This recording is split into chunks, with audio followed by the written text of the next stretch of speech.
ask Councillor Wharehinga to open with Karakia, please. Mēnoi tātou i te whānui. Ai te matua kaharawa te kai hōmai o te aroha me te rangi mai. Kia noho mai ki tō mātou kainga, mana ki tia mai mātou me tō mātou whānau, mana ki tia era e māwiwi ana, e rawa kore ana, e pani ana. Mana ki tia mai ki te whānau pani, ki ngā whānau pani, o ngā tūngāne kua pahure, pākikiri nei te aroha. Arahina mai mātou ki au, ki te tika, ki te puni a mātou. Tuka wai tō wairo tapu hei manaki, hei awhi, hei tiaki hoki a mātou. Ia tātou katoa. A nei mātou e tūohu nei mui tō aroaro, a ka tuku i tēnei inui, i rongi i te ngō tō mātou kaiwhakore i Ukraiti. Amen.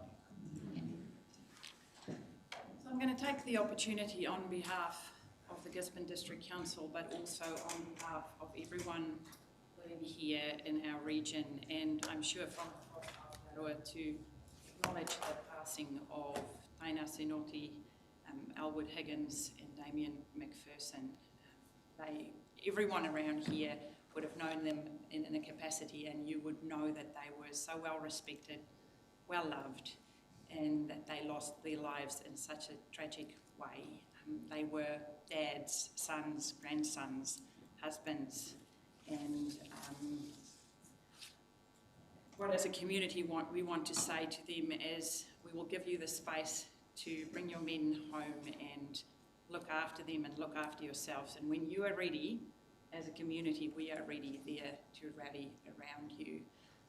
It's been a tragic week for us here in the Tairāwhiti, heartbreaking on top of dealing with extreme weather events and lots of families being in tough times.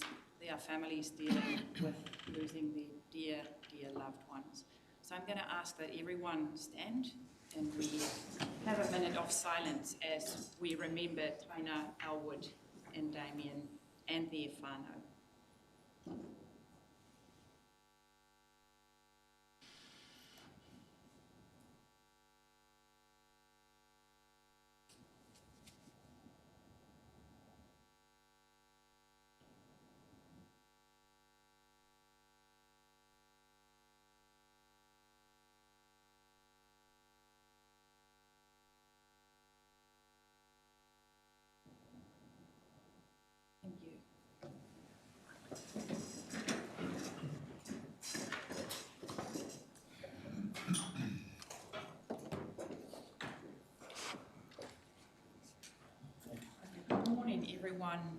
And this is the last meeting we have for this financial year. You will see that today we will cover a lot of business. We as a council have worked through this over the past 6-7 months, and it is the end of our financial year on the 30th, so a lot of work ahead of us today. But without further ado, I do want to welcome everyone who is joining us online today, but also members of the public here. Thank you for joining us. I do have an apology for Councillor Ria, and I have an apology for lateness for Councillor Parata, whose birthday it is today, who is still driving down from Ruatoria, so she will join us shortly. So is there a mover for our... Also wrong. She's online. Oh, she's online, sorry. Mover, Councillor Robinson. Seconder, Councillor Whakuru Uriwai. All in favour? Contrary? Carried. Do I have declarations of interest, councillors? Not. So when I take you between pages 5 and 47 today, you will see that we have a stack of non-confidential minutes. I would prefer if we move all 5 of them together. I don't mind if you don't want to do it. I'm just trying to be efficient. So take a look. I'll give you a minute or two if you've got any questions. All we are looking at is that a true representation of what was discussed on the day. That is what minutes are. So if everyone had the opportunity, Annie sends them out just a week or two after the meetings, and then you have the opportunity to feed back. So if someone is willing to move all 5 sets of minutes? Right? If not, I go through each one and we move in second as we go. So the floor is open. Page 5. Councillor Cranston. Just with regards to the minutes, I note our standing order 13.5 states that absences, even if there is apology not accepted, need to be recorded in the minutes. And I note that not all councillors attended the meeting on the 24th of April, and there's no recording of that in the minutes. The standing orders state that we are to record apologies if they're accepted or not. Mrs. Corn, can I leave that with you to tidy that up? Thank you. Thank you for that, Councillor Cranston. Any other issues in regards to our 5 sets of minutes? If not, do I have a mover? Sorry. Thank you, Councillor Wharehinga, seconded by Councillor Foster. If there are no more questions or queries, all in favour? Contrary, carried. Thank you for that. We go to page 48, which is our action register, and take a look at what is on there. So everything is still in progress. I just want us and Nadine, when I looked at this, the dates to be updated. There are due dates that are in April, so if that can please be addressed and updated, that would be fantastic. Thank you. And these are still all in progress, so all the due dates just need to be refreshed and updated to councillors for use. Next is our governance work plan. Do I have leave of absence? Not. Okay, councillors. We are going to move into our public input and deputations, and I do welcome Carmen Hihi from the Mayor's Taskforce for Jobs to join me at the front here. Welcome, Carmen. Like I said earlier, it's an informal setting. Nick. Informal setting where you will talk to us about the work you do on my behalf and show us the wonderful work we do with young people in our community who Carmen works with. So without further ado, Carmen, I'm going to open the floor. You talk to us and there might be a few questions later. Kia ora, everybody. So I just wanted to give you really an update of the Mayor's Taskforce for Jobs. A couple of years ago I came and did a presentation on what we were starting with. So we're now into year 3 and have progressed quite well. So just to start with, just some of these photos that we've got up here are some of the opportunities that we've been able to get the Mayor to meet with our young people who we've been able to place into employment. And it's been quite special for them to have her out in the community and for the employers as well to know that they have that support behind them. There's a whole range of people and a whole range of different jobs that we've been able to transition into. And everything's been really positive so far. I've got on the next slides, this is what I presented last time I was here, so I don't really want to go into it because we've already done it, but just so that you have that as a reference of what we're doing in Mayor's Taskforce. So Mayor's Taskforce for Jobs is run by District Council from the Offices of Youth Services at Turangariro.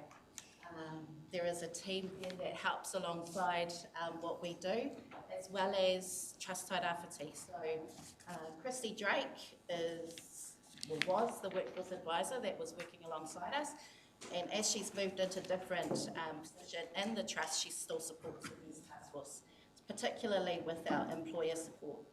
So one of the things about the Mayor's Taskforce for Jobs is obviously it's a nationwide project, but we're able to make it local. So what we've done is we've changed some of the wording, we've changed the way that we work with our people, and at the moment it seems to work. So if you get a moment, check back at that. But these are some of the highlights that I wanted to share that we've had mainly over the last year. So the Manaaki Forestry project was quite a big one, which came out of the Cyclone Gabriel. So it was a post-cyclone initiative. We worked in conjunction with Trust Tairāwhiti and MSD to deliver this project. We spent $60,000 of the Men's Taskforce money to help retrain people who were in the forestry industry, people who weren't working, or people who were working but at a much lower rate, to retrain into some other jobs, some other skills, and mainly in the civil construction or civil infrastructure space. We were able to help and skill and train up to 7 people within that industry. Most of them all kept their jobs or moved into other jobs within our region. It's been really good. A lot of it was helping some of the forestry contractors to shift their work from forestry when there wasn't any work into civil infrastructure. So some of the training that we helped to provide was wheels, tracks and rollers, traffic, site management, first aid training, infrastructure levels 2 and 3, health and safety training, forklift licenses, driver license training, and class 2 heavy trade. So that's just one of the highlights of what we've been able to do under the Men's Taskforce. And what I have here as well is just the numbers. So numbers is what everyone wants to know. So in the first year that we delivered this project, a lot of it was around what are we going to do and how are we going to do it. So there was heaps of learning that came into that space. And with the help of Manaaki Tairāwhiti, we were able to place 50 people. As we've progressed, obviously things have been working really well. So 67 placements last year, and so far 68 placements this year.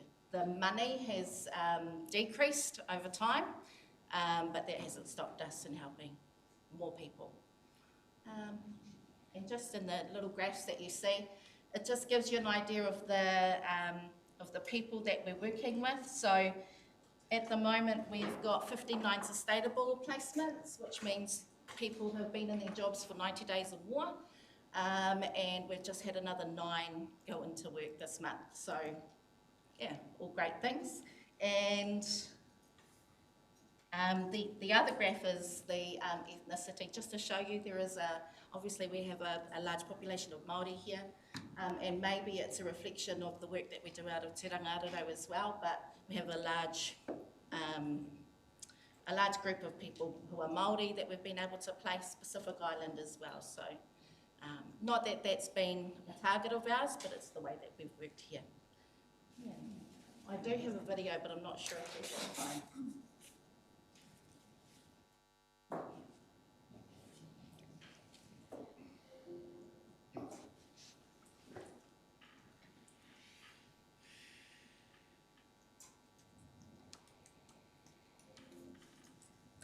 Maybe while we wait, does anyone have any questions? If no one have questions, what I wanted to say is lots of the other regions struggle to fill their numbers. We have to, we only funded for 50. And we just keep, Carmen just do such a great job that we always overshoot. So also a big coming thank you, through are those that have maybe struggled previously, who haven't had an opportunity or haven't been given a chance to expose themselves to a different industry. We're hearing that they don't have maybe access to employers or opportunities to access employers. Some of the training opportunities are much more limited than they might be in other places around New Zealand. They really struggle to get a driver's licence, get the training that they need and access to a driver licence, which is a real ticket to employment. The Mayor's, Task Force for Jobs provides the opportunity for the youth that maybe are looking for something different but just don't know how to get there without that support. Large numbers of Maori that are unemployed. We're overrepresented, so the fact that they can come in here greeted with kia ora at the door is a little bit more warming for them. The fact that over 5,000 young New Zealanders through this program have gained long-term meaningful employment, it speaks volumes for it. We do it because we're community leaders and we know that this is the key to success. What MTFJ offers for our rangatahi is hope. It offers belief and it offers a future. It's huge for me that they can come home and be home and be able to work at home and not have to leave. Anybody you talk to wants to see their town and their community thrive, and with a typically ageing population in lots of areas in New Zealand, it's so important that young people want to live in the regions. And the people that work within this program support them from day one, but they keep in touch with them afterwards, which means they have the support from their managers and obviously, you know, the community that we have within our team, but also the community that's within the task force as well. Employers were looking for new staff and couldn't find them. And I think Mayor's Task Force for Jobs enables those connections to be made as well. Have those connections right across the community, right from your iwi to your local college in the Kura. So it just knits everything together, and you know, I'm fully confident that what they're doing that's the best as we could do. Well, as a farmer, it's nice to have the background support. To get young people placed on farms, it really helps with our recruitment, and then we can expose them to a great industry and a great job, and that they hopefully can see a future in, and then we can retain those people here in our community. I know, and I get the feedback all the time, and I know that these guys are working flat out and bringing benefit to a lot of lives. So I couldn't be more proud. Finally, we got consistency, and I think that we're exceptionally lucky that we got the right people with the ticker going for it. It's just a really good, strong social wellbeing aspect of council work. It is the best example of empowering localism that I can point to for the positive outcomes. It's working. So obviously that was a national video, and we didn't get the opportunity to be a part of it, but I've been promised that we will for the next one, so we'll be on there. But yeah, the main thing about Mayor's Task Force is that it's a partnership, and it's a partnership with our community, so none of it can happen without the help of everyone else that's doing it out there as well. Thank you so much, Carmen. Wonderful. Great work. Really hoping Councillor Pahuruhuriwai. Carmen, thank you for your presentation and for the amazing work that you guys are doing. You highlighted forestry. Are there other didn't catch other industries that the students are going into? Yeah, so that's just one of the projects, a targeted project that we decided to run last year after the cyclone. We have another project running at the moment, which is a transport project, trying to get more people with higher level licences to be able to, you know, transport goods and things around our community. A couple of projects we're working on at the moment is in the Taiao and Waipiro Bay and Uawa. But most of it is individualised, so it works on what does the young person want, and we're not about telling them what they want, so it's definitely driven by them in whatever they're interested in. Well done.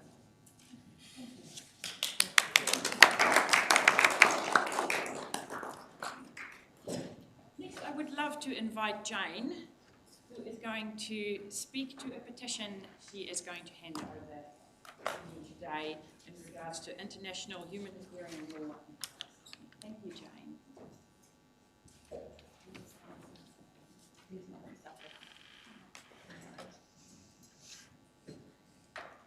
Mai ngā rongo ki te whenua whakarotai ki ngā tahi e mihi ana ki ngā whānau pane, ngā huia ngā tau I tēnei wiki.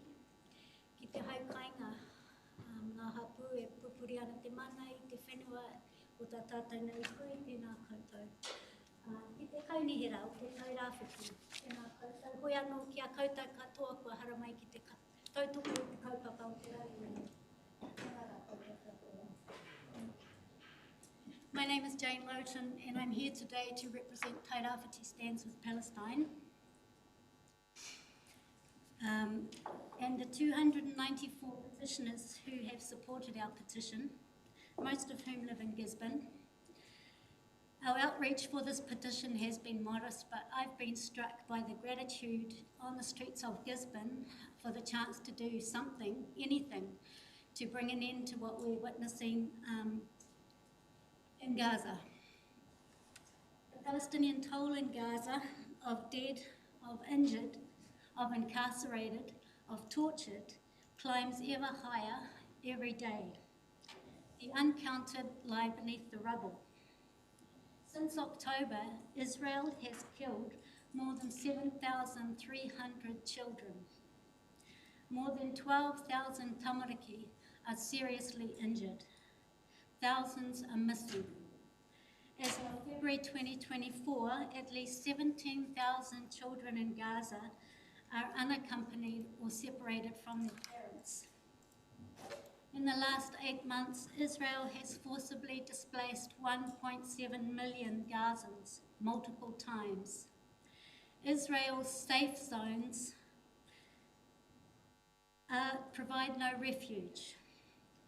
You have seen that hospitals and schools have not been spared from the carnage. Nothing has been spared. Israel's siege of Gaza since October means that the entire population is now starving to death. I share with you factual and legal findings of the United Nations Independent International Commission of Inquiry on the Occupied Palestinian Territory in its report released on the 12th of June 2024, 2 weeks ago, which finds that Israel has committed war crimes and crimes against humanity in its military operations in Gaza since the 7th of October 2023. You may not have heard about the report. It didn't make the headlines. Israel's war against Hamas, the Commission concludes, amounts to collective punishment against a civilian population. The widespread and systematic attack directed against civilians meets the criteria of crimes against humanity. In particular, the Commission finds that Israel has committed the crimes against humanity of extermination, murder, gender persecution targeting Palestinian men and boys, forcible transfer, starvation as a method of warfare, and torture. Sexual and gender-based crimes against Palestinians throughout the occupied territories, the Commission relates, are standard operating procedure of the Israeli security forces, intended to humiliate the community as a whole. The genocide taking place before your eyes in Gaza, I suggest to you, is unprecedented only in terms of its scale. Israel's track record of indigenous ethnic cleansing is as old as the state of Israel itself. This truth is why there are nearly 7 million Palestinian refugees in the world. I cannot convey Israel's history of colonization to you in 5 minutes. It's a colonization that occurs in the present tense. Nor do I seek to enlist your support for the Palestinian liberation at this time. What we ask from you today is to stand up on behalf of Te Tairāwhiti for the enforcement of international humanitarian law in this conflict, without partiality. How can we condemn the crimes against humanity committed by Hamas on the 7th of October and withhold our condemnation for the exponentially heinous violence exacted against the people of Gaza by the State of Israel ever since? The first two demands in our petition, to speak up for an immediate and permanent ceasefire in Gaza, together with the ingress of sufficient humanitarian aid, are not controversial. The New Zealand government has already been calling for both such outcomes since at least February this year, expressing grave concern at the unfolding catastrophe, stating that Israel must ensure the delivery of basic services and essential humanitarian assistance, that Israel must protect civilians. The killing continues regardless, under the pretext that Palestinians in Gaza are either terrorists or human shields for terrorists. Israel proceeds with its military offensive in the proclaimed safe zone of Rafah in breach of International Court of Justice orders and in defiance of world opinion. And the New Zealand government continues to wring its hands and express its grave concern and do nothing. No measures to date have been taken by the New Zealand government against the State of Israel for its war crimes and crimes against humanity.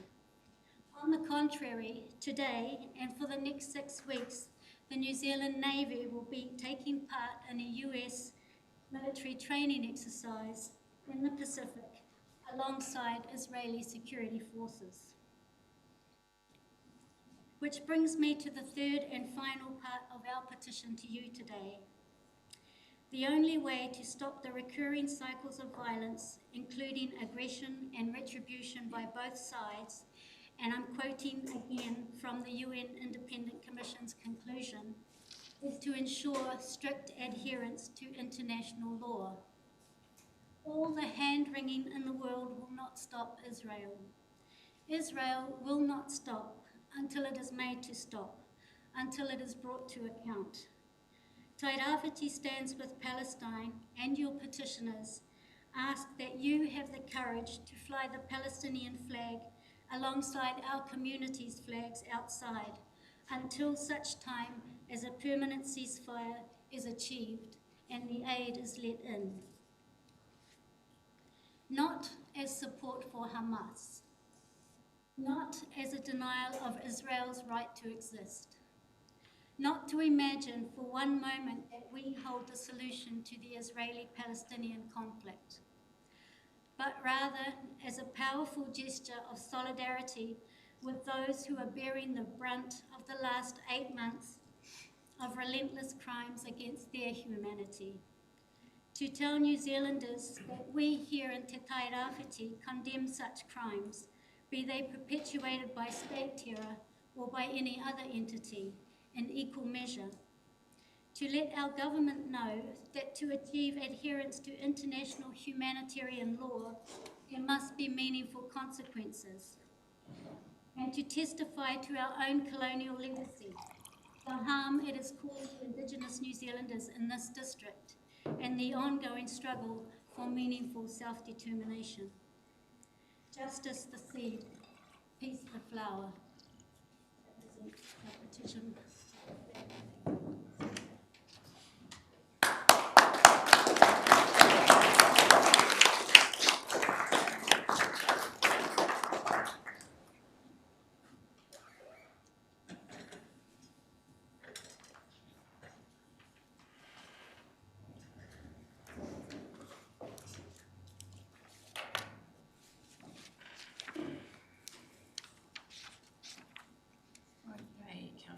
Now we move into the next stage of our agenda, which is extraordinary business.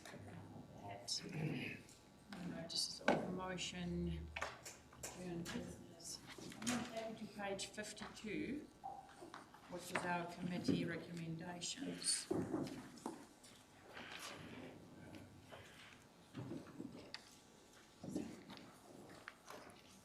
So you can see on page 54, and I'll open the floor soon, here is the recommendations from the Regional Land Transport Committee, and then also from Sustainable Tairawhiti. Every councillor has had the opportunity to take a look at the Regional Land Transport Plan that our committee have worked on. So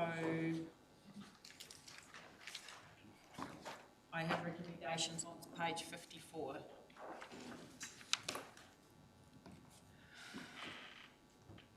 So all we are doing is adopting what was adopted at the committees. Councillor Gregory, thank you. Thank you. I have a bit of a problem with adopting this plan. I'm on the Regional Land Transport Committee, and it was moved under the idea that there was some things changed in the plan, and this, from reading the changes in the plan, this has not occurred. An example of that was I asked for the word permanent to be taken out of the grey streets for people, and it's still there. Yeah, just... So, Joe, if we can, because the committee members would be aware of what they asked, it looked like some of those were not picked up. Can we get those sorted Yes, through your worship, yes, I will need to know the exact, locations. So if the committee members can, because you would know in detail what you asked for, the rest of us are just reading. It's your work, the rest of us are just reading your work. So if you can, and I do want to say the person working on this is severely affected by the flooding in Wairoa. So personally affected, so have been out of action for the last 4 days. So not that they weren't responsive, it is just, Joe, so if you can speak up. I just can't find that particular reference right now, but absolutely we can. So do you want to write his number? You speak up, Councillor Gregory.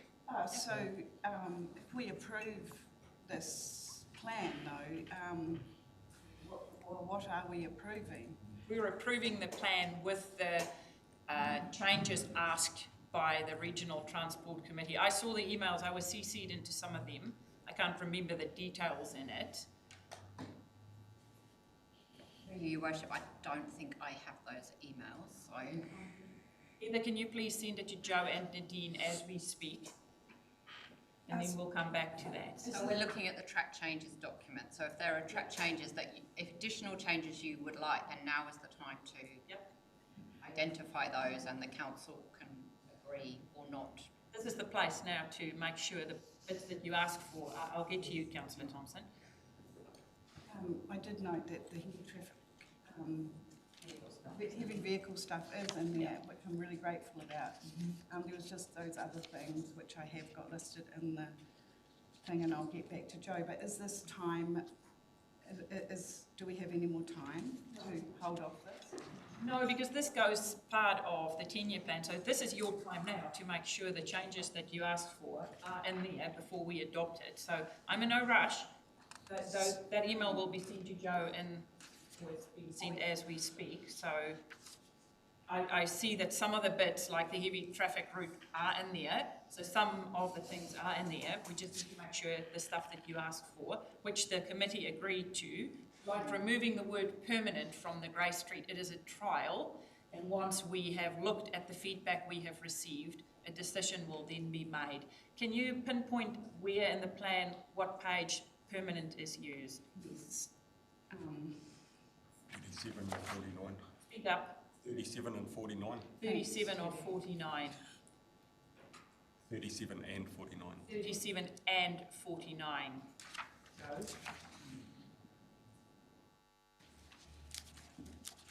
Okay.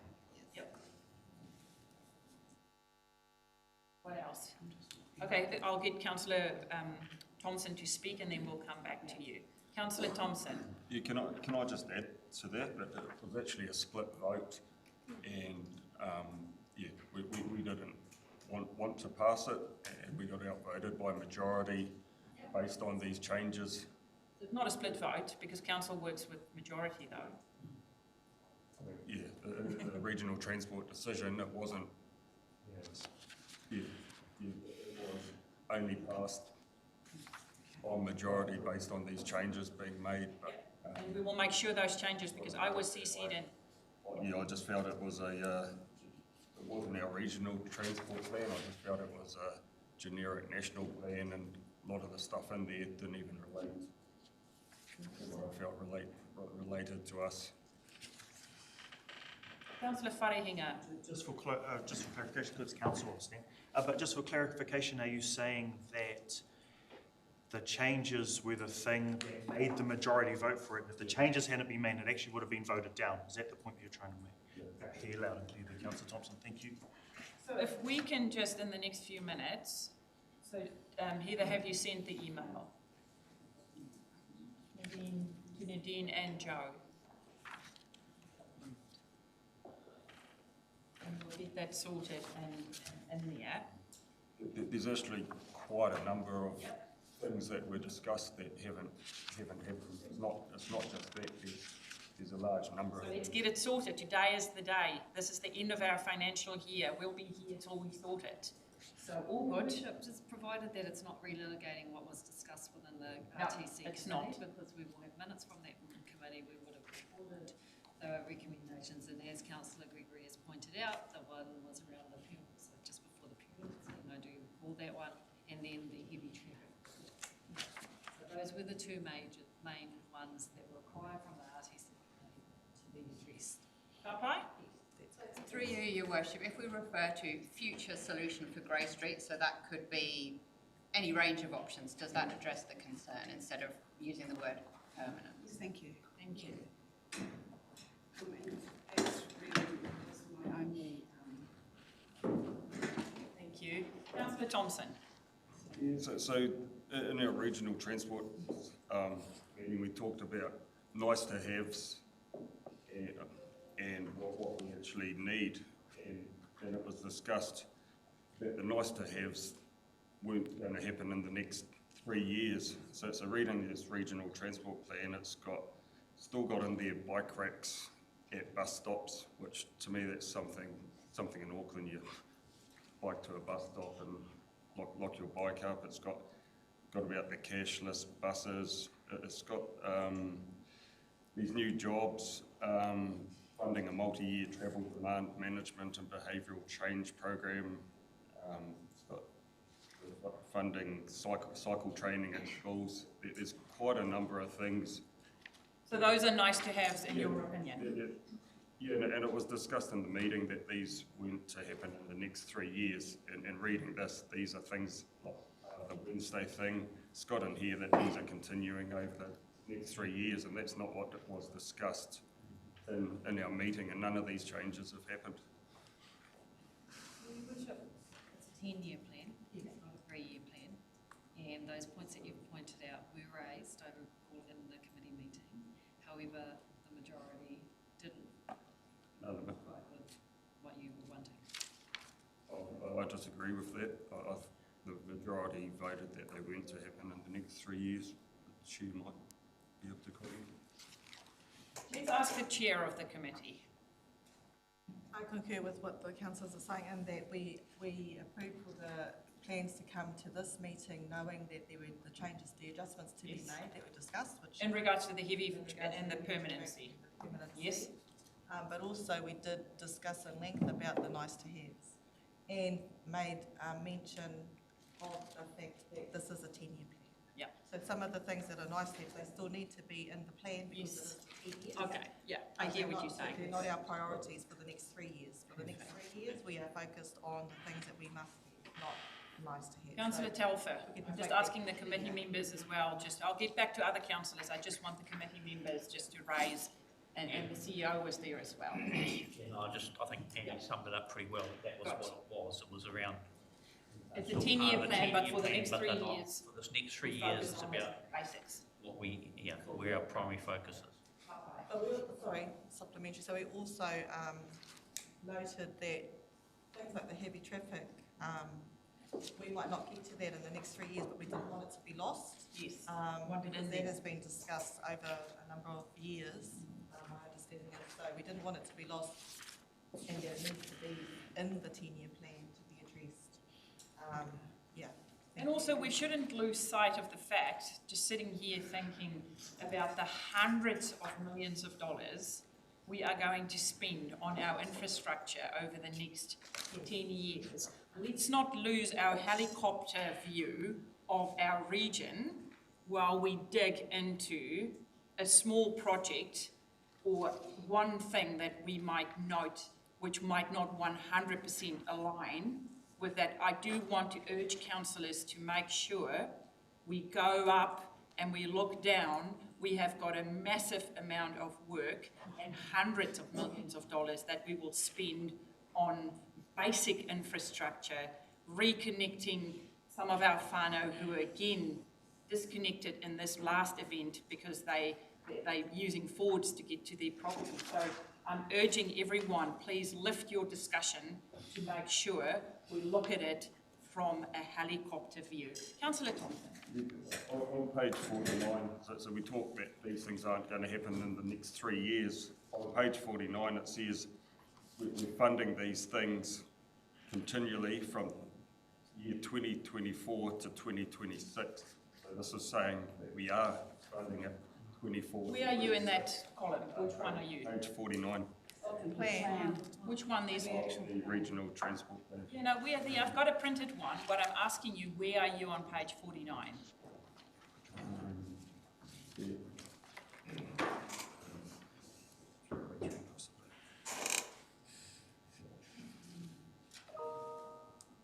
Whoever's computers are making noises, please turn that down. Very short fuse the pages today. don't align with the attachments we were sent in the emails. That's the problem.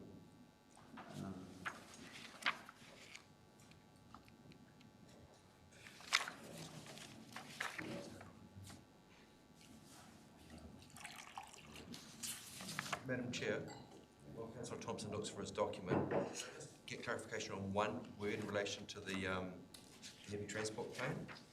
And that's on page 36 at the top. It just says, in the next RLTP period, a proposal will identify the heavy routes. What is the next RTLP period? 3 years. 3 years. Now, is it saying the next period after this period or in this period?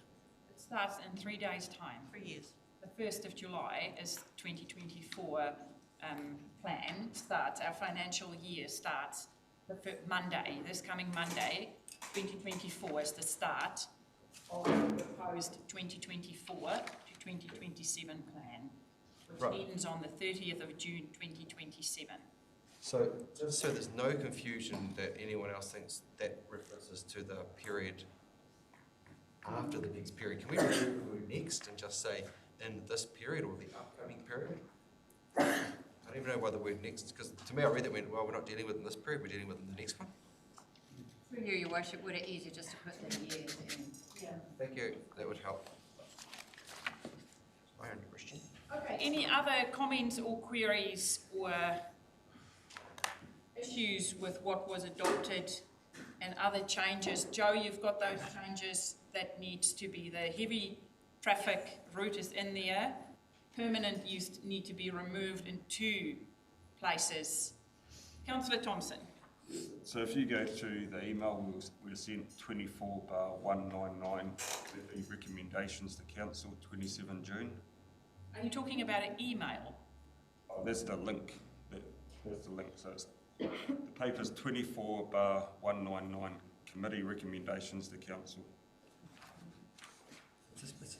Yes, so yeah, we've got that paper. What page are you on? 49. Yeah, so you're looking at the top of the page. So mine is on page 52. The start of that paper for me, paper 24-199. Look like that. No, it's not that. That's the funding for Te Wero Ia Wenarai, is that what you're? Page 49. Yes, so I've got that, yes. The first block says investment priority and the next one is linked to our LTP program. So which one of those do you want to discuss? I'm talking about the top of the page. It says funding for Te Reo Wenarai for businesses in the region for the years 24 to 26. But that was already passed by council way back when Mr. Dibble came and presented to council. Passed by the committee. Passed by the RTC committee, by Councillor Thompson. I'm saying it wasn't. Okay, yep, so it was passed by the committee, but you don't agree with that? No. Right, thank you.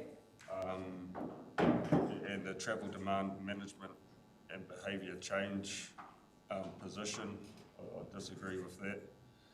Thank you. To me, that's to me, these are nice to haves, and we're in bad times at the moment. We shouldn't be creating new positions and stuff. So what is the cost? And things like this. $60,000. And the behavioural funds come out of different bucket funding, like walking and cycling, like maintenance renewals. So this is taking nothing away, like I said earlier. This plan, which we're looking at, is for the next 3 years, hundreds and hundreds of millions of dollars will be spent in this region on transport, some walking, some raised areas to help our community move around. I note and I acknowledge that there are some bits in here which you don't agree with. Thank you for raising that, and also thank you for raising it at the committee. Joe. Through you, Your Worship, I just wanted to clarify that the point had been changed. There will be no additional staff resource for supporting travel demand management. That will be delivered with an existing staff resource. So no extra jobs created with an existing budget. So bullet point number, middle one on the top of page 49, Ms Noble is saying it will be delivered with an existing budget that was added there. So there's no addition to nothing. Oh, just the way it reads, it's like it's a new position. It's not. So it's not. It says within existing budgeted stuff. Any other questions from committee members? If not, Councillor Parata. I just wanted to get clear on the point that Teddy's making about the Wednesday middle. Page 49. Yeah, and understand that it's not creating new positions, it's a current position, but could that $60,000 be used for anything other than this?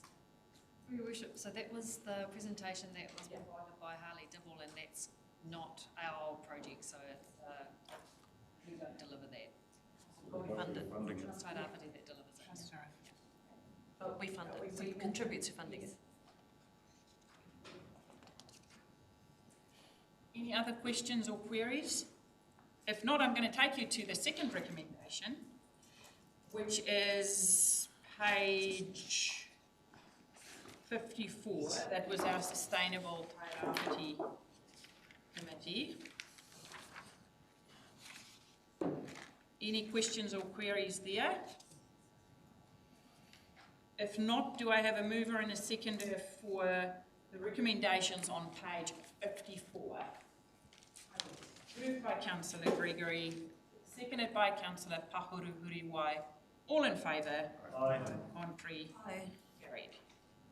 Thank you, councillors, and thank you for your contribution. And I do want to recognise the Regional Land Transport Committee. There's a lot of reading that go in. It's a frustrating committee often because we work with our partners, NZTA, and we do try to create an environment where we work together, but it is not always easy. And thank you for the work and the presentation that you do there on behalf of all other councillors.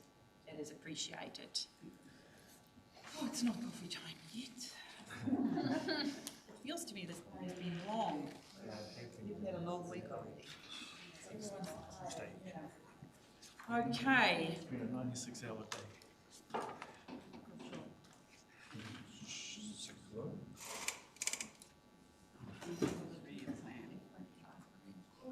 Okay, councillors, we go to page 61. 61 out of 700, yes. So we're in our agenda, our main agenda.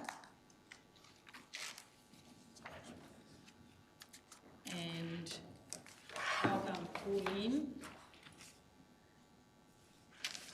So, councillors, I want to open the floor today and talk about the work we have done together in the last 6 months. It's been a tough journey for all of us, but I'm so incredibly proud how, as a group, we know that the community have spoken and said, focus on basics. We want you to look after our roads, our water, our flood infrastructure, and make sure we have rules that are fit for purpose. And as a council, we will be laser focused the next 3 years to make sure that is the work we do on behalf of our community. I do want to take the, I can't speak today, the opportunity to acknowledge Pauline and her team alongside Nadine. These guys have been pulling 16, 20-hour days in the last few weeks in order to get this to us today. We were given the opportunity, like all other councils, because it's been a tough time, not just for us, to push out the time for adoption to September. But we do know we have so much work to do that we want to get the plan passed.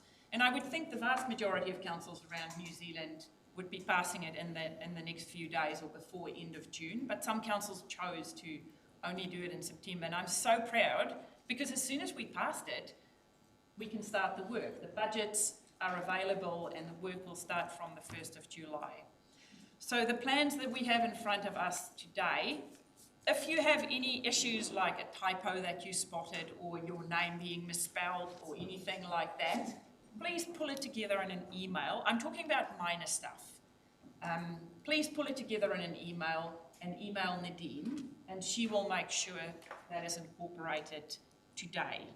Otherwise, I'm going to hand over to Pauline now to talk us through this, and then we'll move on from there. Thank you very much, Pauline. Thank you, Your Worship. It's Nadine. So I will start. Good, you start. And just reiterating in terms of Your Worship's comments about our 3-year recovery plan, which is a first for our council, is usually used to doing a 10-year plan, but also a recognition of the work that you councillors have put into leading the plan and engaging with the community, fronting those conversations with the community and working with our team that have been able to pull together the mammoth piece of the documents, and we call it a tree if you've got hard copies that you've got today. So in there you've got things like the infrastructure strategy, which you would have already seen and approved as we've gone through, and then they get collated at the end of the process, and that's hence why you've got a big pile of those of the councillors that this is the first term. So what you've seen is that after considering the discussions and your deliberations and kind of direction for providing this last plan for adoption, the team has managed to keep within the set parameters that we initially consulted on in terms of the 11.4% rates increase for the first year, and setting the debt cap at 175% borrowing. The capital investment has significantly increased, and that's a result of the recovery work, but subsequently also got quite a significant amount of funding that is coming in to support that, so $438 million worth of capital works over that period of time, over which 90% of that is being spent on infrastructure, which has been identified as our region's clear priorities going forward over the next 3 years. So no small task in this mammoth effort by everyone involved, and so I'll hand over to Pauline. Thank you. Yeah, so I'm not actually going to go around with regards to the details, because the details are actually in the plan, the summary of it, but I just want to recap of some of the things where we were leading into the discussion of this 3-year plan. As noted, there was a rising interest cost and inflation impact on council's ability to keep rates in the previous financial strategy. This, along with the dividend, meant that we couldn't hold our rising costs to what we had before. We noted that there were similar challenges across the country, where councils were facing rates increases to over 25%. Our unitary counterparts, without the recovery costs, were facing over in excess of 10% for BAU. Nelson itself was at least a 16% in their first year, where they did have a bit of a recovery as well. As we know, and as you work through those kind of issues as a council, we're leading into this 3-year plan with our first year nearly 22%. The challenge was to smooth as much of these impacts as we could, but be mindful of the affordability for the here and now, but without transferring those substantive costs on the future ratepayers. The financial strategy acknowledges that affordability is not the same for everybody, that while we spread much of the cost we could for recovery, where most of the ratepayers will pay around $80 per annum towards this cost, there were unintended consequences of doing that. It was in recognition of this hardship being placed on some, the council approved increasing its provisions for rates remissions for those in hardship. As Nadine had said, our debt is a reflection of the work that needs to be done. It is still within our thresholds of 175% and our target of 160%. But what, in essence, you have is a no-frills plan. We're over, as Nadine had said, 90% of our capital project delivery is on recovery and infrastructure. It is still an ambitious plan.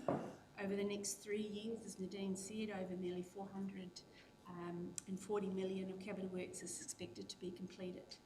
To put that in perspective, in the last 2 long-term plans, it would take 10 years to deliver. And as part of this process, as noted, we, at the same time as delivering that, we was part of our editing. So this is the actual plan, the bit of the administration. So this is the substantive parts, the saying what the plan is and what it's about. But in terms of administration, we have noted in front of you some of those processes where we're going through the edits, and it is detailing those and some of those changes there. But happy to take any questions regards to the specifics. Are there questions or queries? Yes.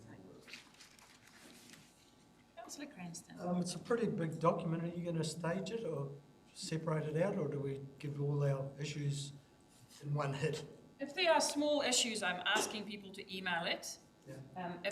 Just for spelling mistakes and stuff like that, grammar, because the document will be proofread and made perfect. Yeah. But for what I can do is go, let's do volume 1. Which is on our what I'm asking of councillors is to tell exactly what page you're on. Yep. And then we take it from there. Okay, so I'll lead off with, on page 95, resource recovery and disposal. We've got 10.5 million, 85% externally funded, and 15% with us. And then under waste minimisation, which I kind of assume is the same thing, we've got completely different numbers with a 2.4 million difference, with page 114 states 12.9 million, 11.6 million government funded. So the statement that 85% will be externally funded, is that the same project with different amounts, or how does that all come about? Because you know, there's a 2.4 million difference in that. Probably a little bit lost in terms of your pages. Okay, so page 95, it quotes 10.5 million. Volume 1 or that gender? Volume 1. I'm just going on my numbers, which I've got. Yeah. So you're 95 of 700. Yeah. Oh, so sorry, through your worship. Volume 1, page 16. The 10.5 million, yeah. And then you go to the waste minimisation activity, and page the number 114. of 12.9 in the 3-year plan budget doesn't match with the 10.9. That's because it's the whole activity. So that 10.9 there, 10.5 is specifically for the Resource Recovery Centre, whereas that budget that's in the activity for waste minimisation is the activity as a whole. Does that help explain, or is there something? Yeah, it does a bit, but just probably the question is around the commitment of the 85%. Are they committed to what? 10.8, 10.5 or 12.9, or if it's more than that, are they committed to 85% or more than that? How is that determined? The determinant of external funding is based on the projects that you're actually delivering.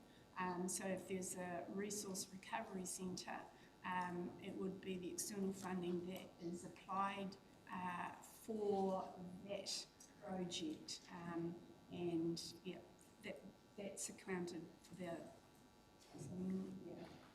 All right, yeah, that's all right. It's just, I mean, the things that stuck out to me were inconsistencies of numbers.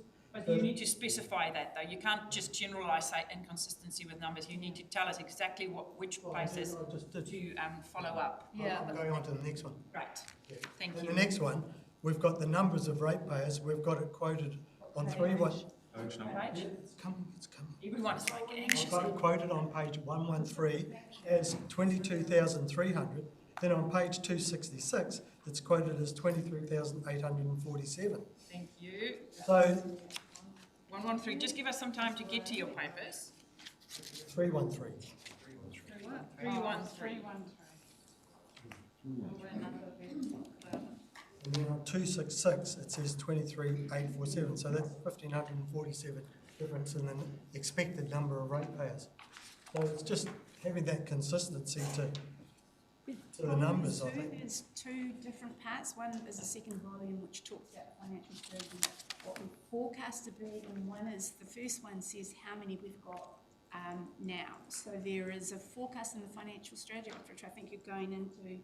313 is the financial strategy, and it says what we forecast the actual growth of our rateable property. So there's a different assumption, and another one is stated at a point of fact. But it comes through the forecasting as well, though, because it says 50 plus per year, forecasted extra houses, but in 10 years, there's going to be 4,250 extra people. So I think what I'm trying to get at here is the danger we've got of our development not meeting our demand, because if those projections of 4,250 people in 10 years, and we're only getting 50 new dwellings per year, that's going to need 85 people in each of those dwellings. So I'm just trying to indicate the state we're in of trying to meet our demand, which is,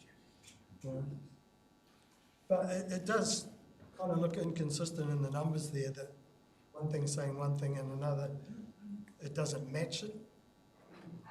We'll double check to see that there is an error in one of the translating into the things, but I do expect that there are, one is the financial strategy was based on the environmental scan, and the environmental scan said where do we expect the numbers to be in our population, as opposed to a rateable base.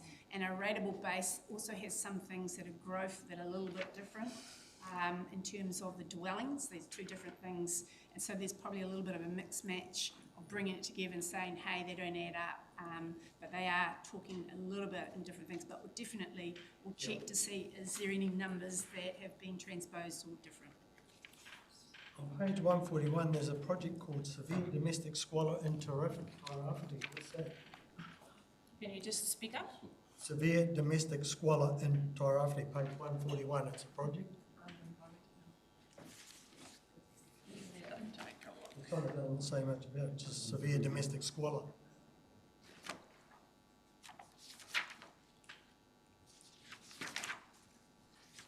What activity is that? Here it is, environmental health. Environmental health.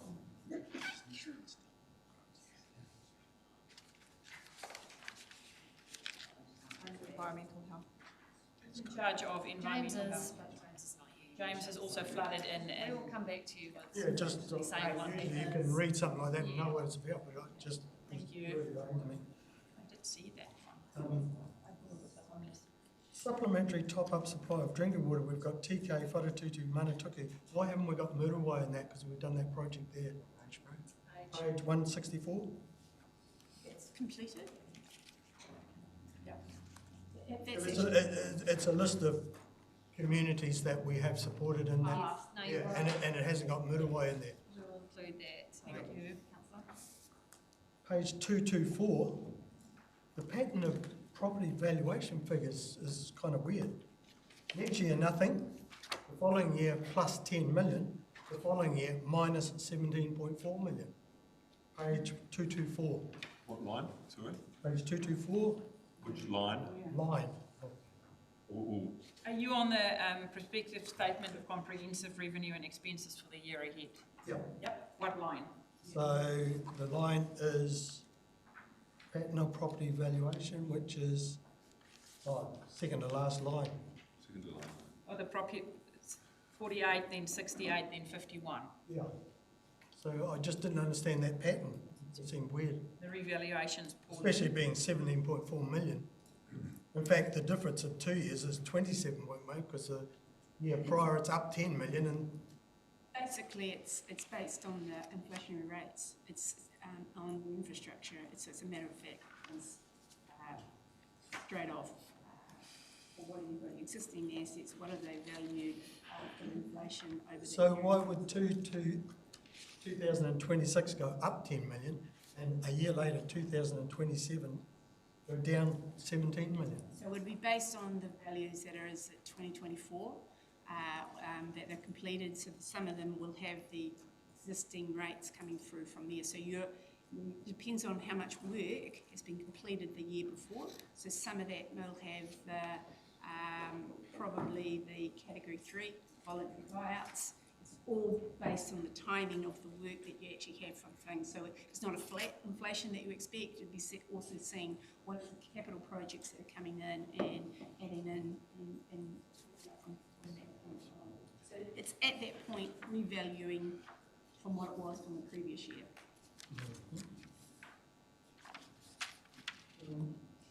Yeah, that'll do, give someone else a turn. Yep, all good. Councillor Parata.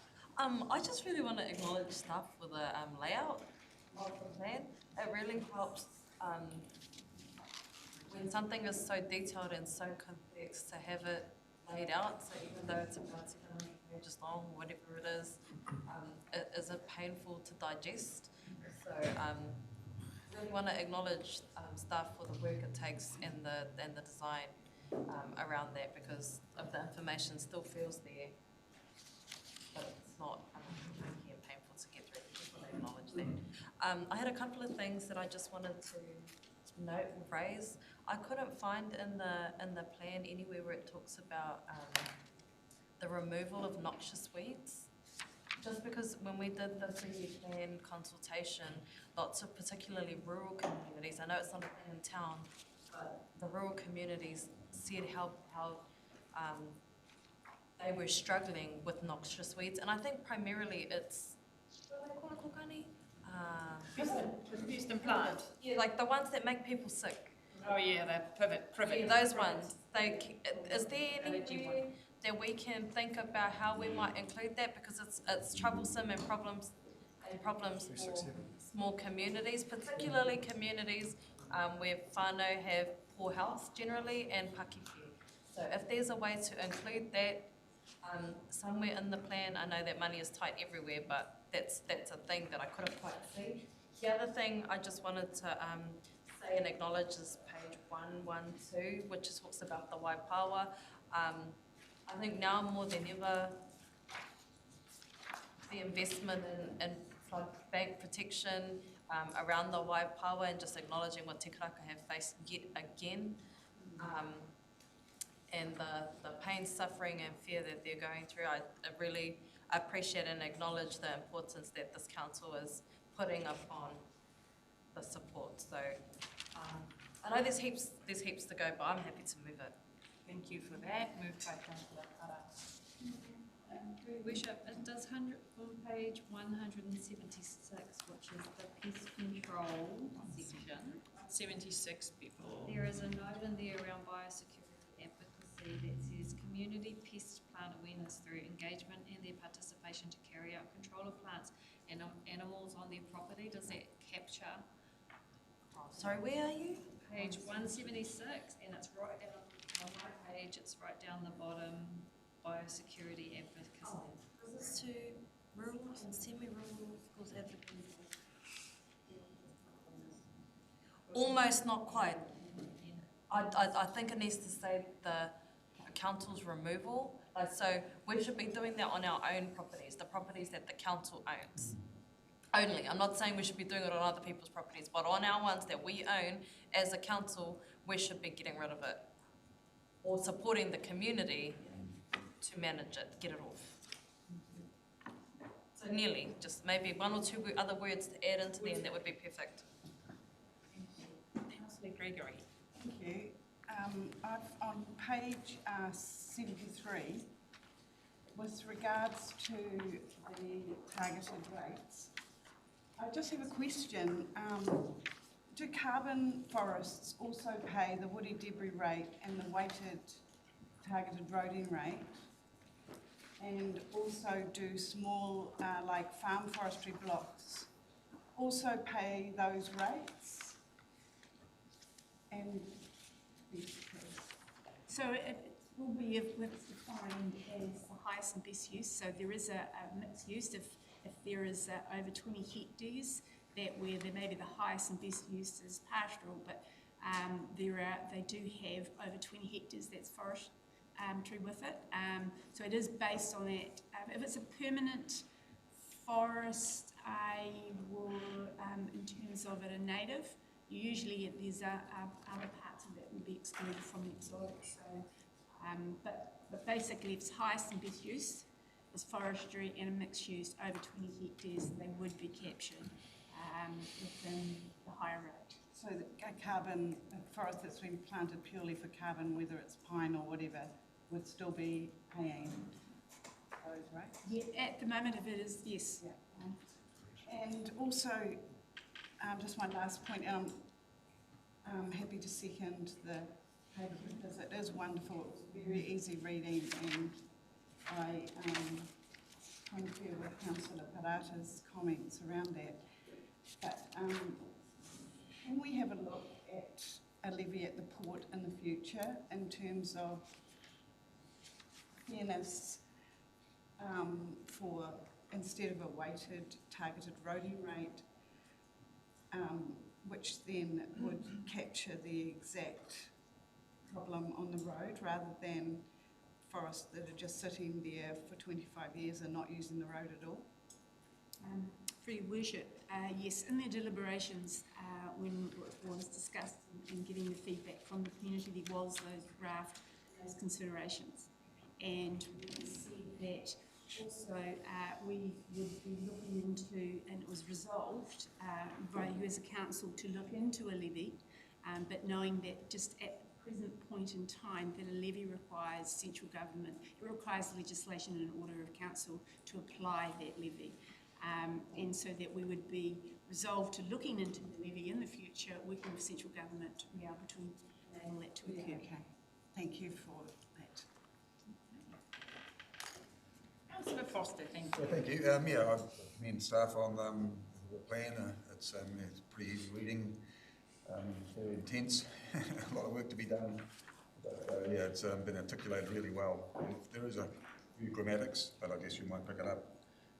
When you get please email it through. I'm not going to go through it. I'm not going to not now, but please email it through before the end of the day to the CEO. I just want to draw your attention, and I probably should have declared an interest being a CBD business owner and building owner. But we've got a business, we've got a targeted rate at area patrol for the business area patrol, and we've got the area. Just what page, Larry?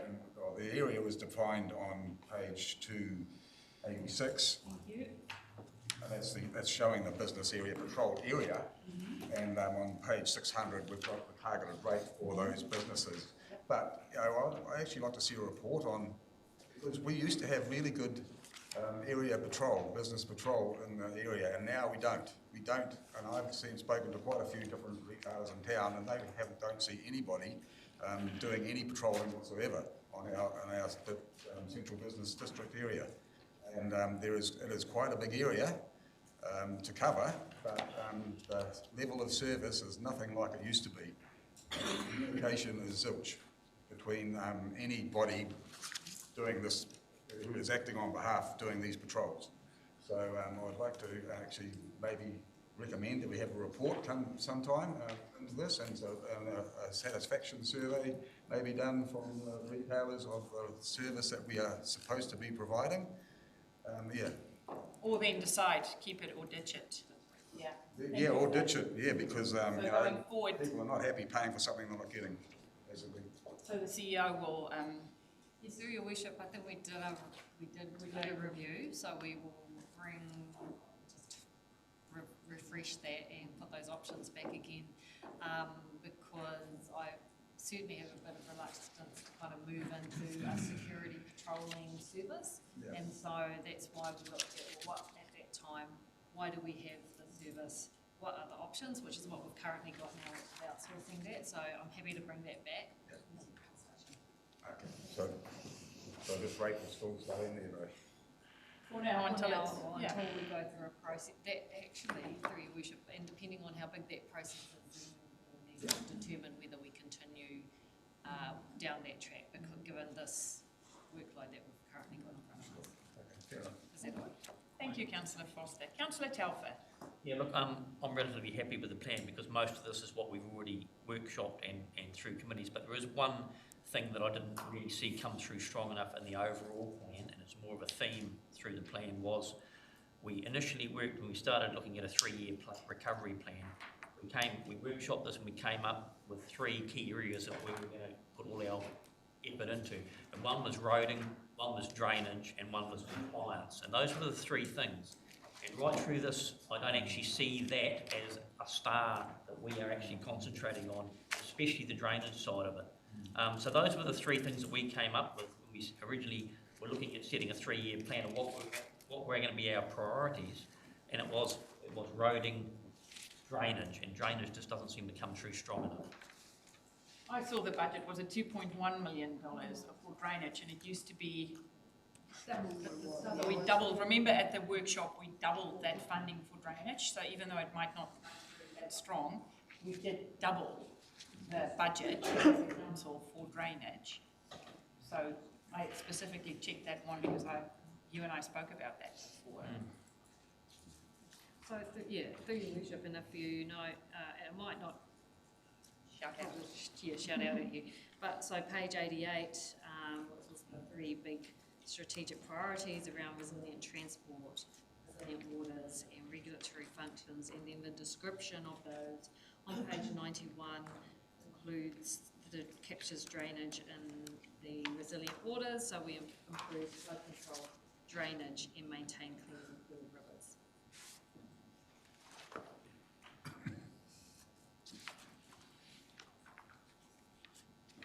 Another question, Councillor Hill? No, I'll leave it there. Councillor, I can't say your surname, tell me. Alder. Alder, because I'm always want to say Alder. Alder. Alden. Alden. Councillor Alder, lay it on us. Thank you, Your Worship. I've really struggled with this, and I'd like to start with an apology that I don't feel I put enough time into it. I've been up late and reading as much as I could. I did not get the report until early, 9 o'clock Monday morning, which put me on a back foot, a computer glitch. And then having spent a lot of time querying figures in here and thinking, man, this doesn't look right, that doesn't look right. Last night we were sent 30-page corrections, which I didn't read till 10:30, just before I went to bed. And most of these corrections is what I'd spent hours on, going, well... I read mine at 6:41 though. You should have read it at 6:41. It was 6:41. Sent, when it was sent, yeah. I was not aware that part of our job was proofreading, semantics, because there's figures in there that, in the original, that patterns weren't being followed when it came to totals, and I found the whole specific. report. You will need to be more specific. Well, how long have you got, Red? I'm just going to... No, what I'm trying to say to you is you can't just chuck out a generalisation. Okay. I would be interested for you to then highlight to us, I've got more than enough time, I'm going nowhere. So if you want to use a specific, because then staff can answer, that's what I'm asking. Right. Well, I've got quite a long list. But can I just add to that, is that you've suggested that some of the things we should send to staff afterwards. So what I suggested So then we're going to be approving stuff that we're not actually seeing. Okay, I'm just going to go back. I'm just going to go back and repeat what I said. If there are any tiny grammatical issues, like spelling Stoltz, S-T-O-Z, please go back to staff via email and don't waste committee time with nonsense. That's what I said. If you have an issue that you want an answer from staff, this is why we are here. We've got such a huge document. So by all means, small things, like someone that noticed something, or myself noticing when I did it, and can follow up with the CEO without making a big speech about something that is minor. But the big stuff, please, we are here to want to make sure you are comfortable to pass a plan which we have all worked on for 6 months. So please, there's no rush. So I've skipped a bit because I think it was covered in the corrections. But page 102. 102, councillors. it's about categories buyouts.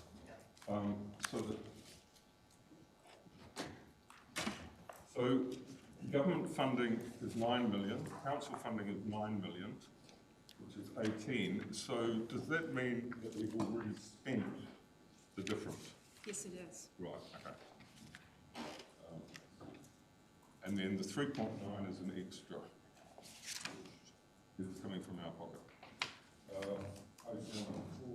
Just speak up that everyone can hear you. I'm not sure it's relevant now.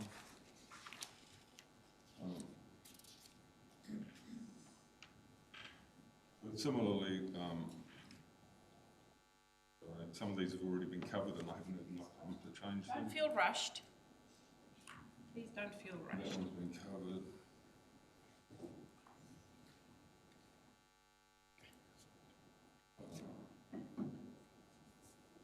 The flood money, again. Page. Page 112. 112. And that's probably already been covered too. But it's a total of 66.3 million. Is that what we're going to be spending? So there is a correction, and I do apologise. I do understand where you're coming from. At the same time, when we were delivering this, is kind of a little bit, we had timeliness, putting it as much as you possibly can, but also knowing for completeness. And so this is why tabled on that page is those changes, just to make sure that when we were talking about numbers that we understand where they fit. Because there's one part to say what are we doing in 3 years, but what have we done? And what might take beyond the years 4 and 5.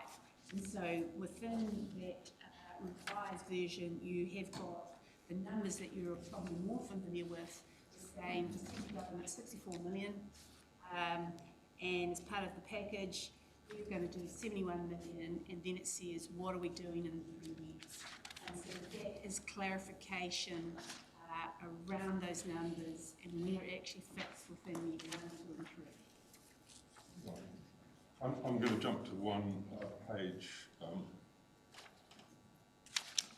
Let's go straight to page 239. 239, councillors. Which refers to the employee benefit expenses, note 7, which is referring to the $37 million a year budget per year over the next 3 years.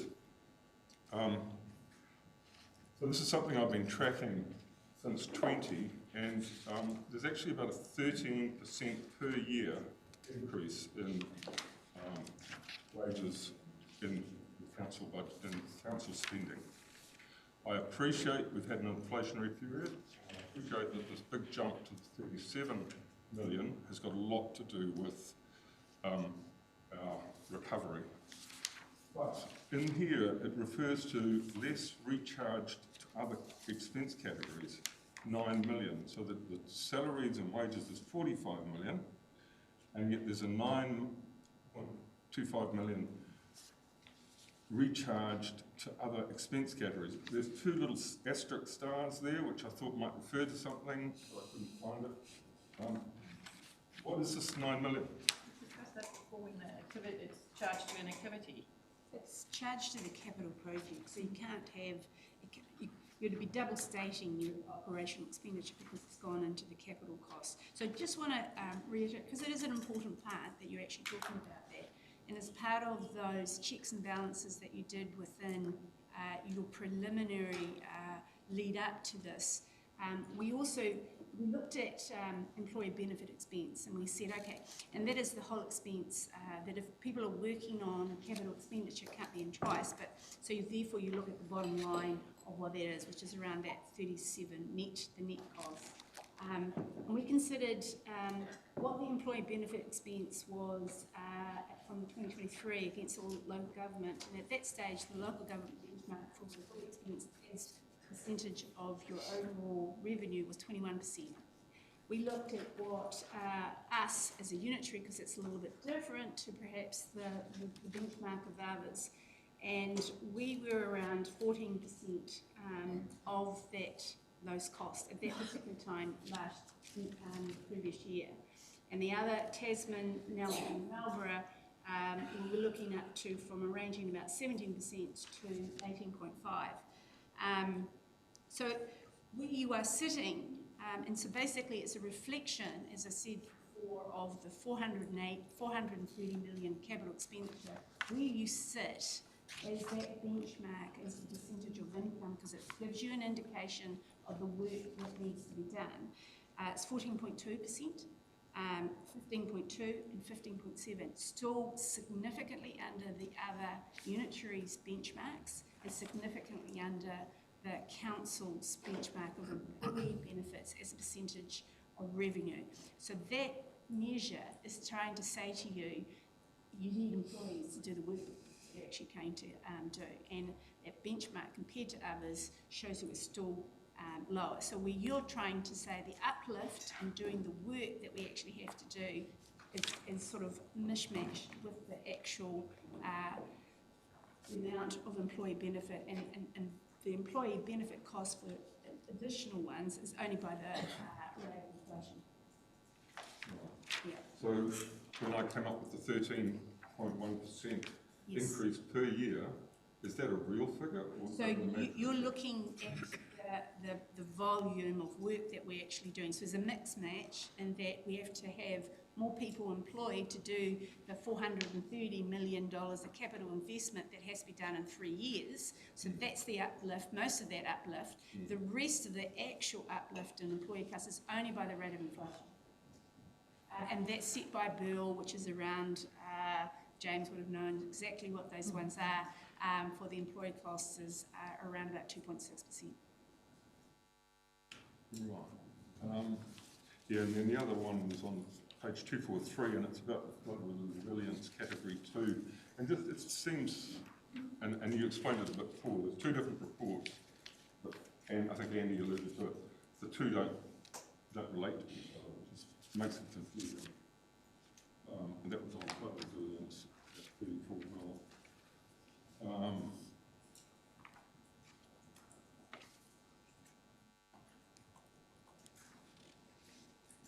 Yeah, just putting out that graph on page 273 that shows the rate movement per property, and that it is more than 50% of our ratepayers will pay more than 11.4%, if I read that graph correctly. How that works, keeping it under. Okay, I think that's all, but I just found it, especially in light of the fact that it is not going to be audited, and that we're having to pass it, and then we're going to do some retrospective stuff, I'm struggling with it. Thank you, Your Worship.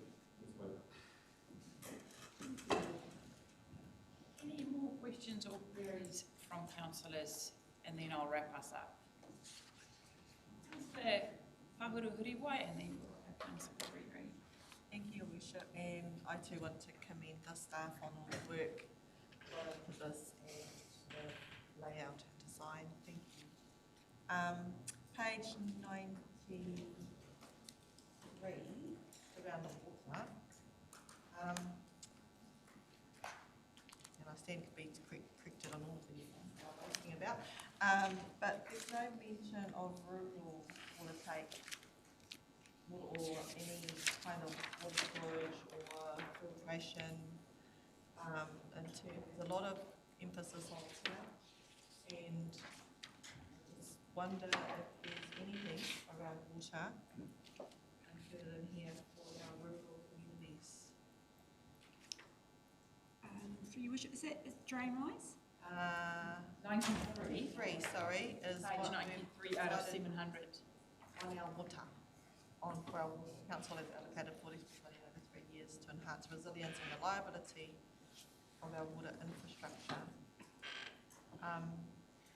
But in the discussions on water, I can't see anything, all of that is going into town. But the drain wise is only in town. Oh, it's the drain wise, sorry. Yeah. My mistake. But can you point me to somewhere where there is rural here through Your Worship, so not apart from the top-up schemes that we've currently got. So this budget does cover, it's mainly in the city, with the the addition of the tree, which is not tree, in Te Karaka, so it doesn't, I don't think there is a major work stream program on rural water supply as yet, but that will be all wrapped up in the consideration around what we're doing with the water. Thank you. And then on page 94, with the drains and stuff, land drainage, one of the consistent themes we heard in our consultation was communities offering help to help to clear the drains, especially times like this. Again, it happened. Communities getting out, clearing drains, keeping them free from debris and stuff. But I can't see that reflected in the plan in terms of how do we as council enable communities to have the support of council to go ahead and do the mahi that needs to be done. I understand etc. But given that it was such a strong theme across all of our consultation across the Tairāwhiti, I would like to see that reflected, that they have our support. Oh, sorry. In terms of, that is an issue that we need to be able to work through. I think at this stage, including that as a 3-year plan without understanding the implications of doing so will commit us to something where you haven't considered the options on the table. If we can capture somewhere around the intention of working more closely with the community, then that enables us to provide you with understand the implications of if we look like, what is it committing us to? I mean, really good example of what's happened in Wairoa, and the local contractor there that had a digger wanted to go out together, actually became really praised as a hero last year, but really difficult this year because of the dangers involved, but then ended up working closely with my regional council to get that space. So it's just trying to pull on the that was a contractor with his own equipment, and there's a difference between, I've got an uncle down the road who's happens to have a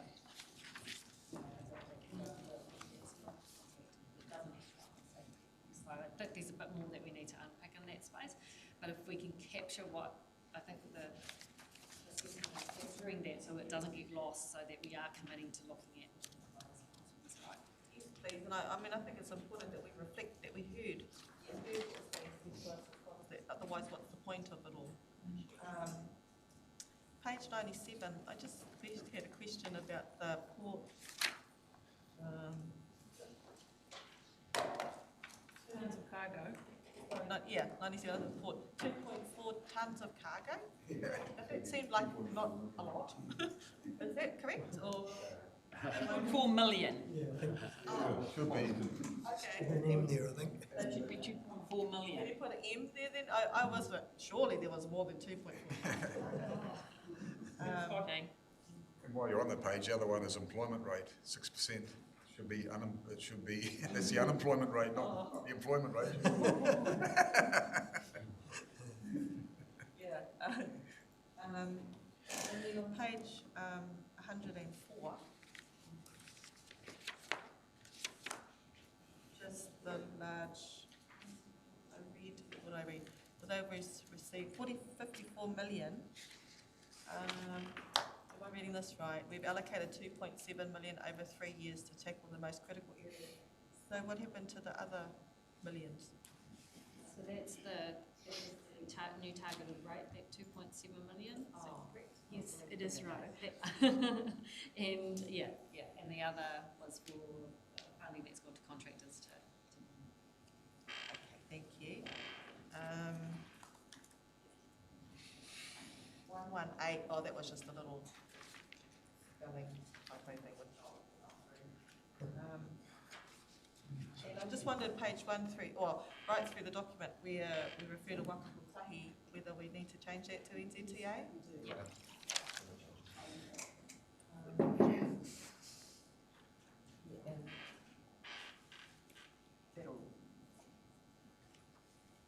Page 153, road conditions, it's about smooth travel exposure. What does that mean? the grades. It's a national standard that it's a measure, it's a mandatory measure that engineers would know a lot, but it is... Not words we made up. No. It's not our experience. I just wondered what it is because I haven't experienced it. It's foreign to you. And so page 182, in regards to our cultural facilities, maintain cultural facilities at a 50% standard, and we have the Wilson Field War Memorial Tairāwhiti Museum in our library. I wondered, given that Pō Rawiri hosts a lot of things for the council and is seen as our go-to for things in the city, why or has it ever been supported in some way by the council, and whether or not we ought to be looking at that? So through your worship, the section there in terms of what we do is related to so the long-term plan is about the activities that council specifically provides rates for delivers. Yeah, so that's why it's only listing our facilities. But insofar as for that would be the conversations that we would have with Charlotte. Yeah, I think that might be nice to do, a conversation with Charlotte. Yeah, I think that's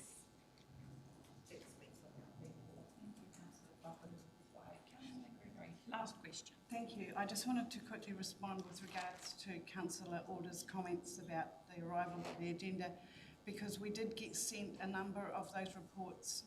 Everything was sent. This was sent last week. Last week in small bites, and which was really appreciated by myself and I'm sure other councillors as well before the 700 pages arrived in the weekend.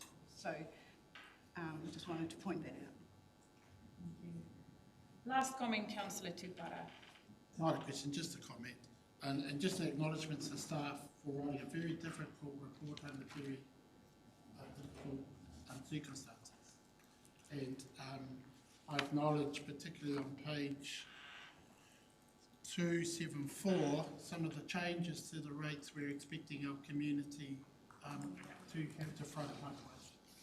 And just wanted to comment that it's a tough time for our community, and our expectation of their contribution to help us through this tough time should be acknowledged. And alongside the efforts of staff to try to pull the belt in as sufficiently and efficiently as we can, has left us with a need for the whole of community to contribute, and for some homes in Kaiti and Elgin will find this extremely difficult. And just making a comment to acknowledge the effort that now requires our community to come across with in order for us all to get through this plan and to help shore up our community. Well, councillors. Sorry, I have one more question. Given this latest weather event, does that impact any of this? Yeah, we just need to work through. We just need to work through what that looks like. Once the assessments have been done, the roads, so some of the work that we were working with NZTA on, will proceed with what we've currently got in this year, and then try and get an enhanced contribution. So we're still kind of going through the assessment process to work out what more is needed. So moving this today, will anything that's additional is on top of it? Yeah, and they're the usual impacted spots anyway. It's just that the damage might be greater, and therefore we might need to enhance that when we get to the site to fix up. Okay. So I'll wrap us up. If we take a look at page 63, it shows you what we consulted on with our community: our drinking water, our wastewater, our stormwater, our roads, land drainage, large woody debris, our townships, and future waste disposal. What this plan is telling our community is that we listen to what you said, because if you take a look at the consultation we've done, and I want to acknowledge councillors who've taken part in those consultation meetings and spoke to our communities, listened to the concerns and the frustrations and also the ideas of our community, and take that forward. This is the biggest piece of work the new councillors have been part of, and I do want to acknowledge the work and the input over the last 6-7 months, which we have worked on this. Thank you also to our more senior councillors who could point in how it works. And let us not forget, this is putting the basics down in order for us to heal. This is what we said when we as a council came together and said, this 3-year plan is to help our environment, our waters and our people to heal after what we have been through. So hopefully with our staff doing the mahi in this report, with our guidance and us checking, and there will be heaps of internal audits, just touching on audit stuff, hopefully by 2027 we would be in a total different situation where we can be more aspirational and not only look at the bare basics for our community, where we can lift our gaze and look at what tairawhiti we want to leave for our kids. So I'm incredibly proud of the work we have done together. It's not perfect by any means, because we are operating in one of the toughest environments New Zealand have seen. So thank you for the massive amount of work that has gone in. As the Mayor, I look forward to working alongside each one of you for the next 3 years as we bring this to our community with our community. I have a mover in Councillor Parata, a seconder in Councillor Gregory. All in favour? Aye. Contrary? Aye. What's that? I was against. Aye. Did you vote against our plan? Why? Because there's too many You didn't holes. take the time to put it in. I'll add it when I see the corrections. I'll add You mine. can't add it in. Thank you, councillors, for your participation. Let's have a cup of tea, but before we do that, happy birthday to Councillor Parata. Thank you so much for driving 2.5 hours this morning to, can you please just, we're just in the process of congratulating our colleague. Thank you for driving 2.5 hours today so that we can hug you and that we can sing Happy Birthday to you. Happy birthday to you. Happy birthday, dear William. Happy birthday to you. Hari huri tau kia koe. Kia Māori, hari huri tau kia koe. Hari huri tau kia rawenia. Hari huri tau kia koe. Thank you. Enjoy. Let's have a cuppa for the next 20 minutes.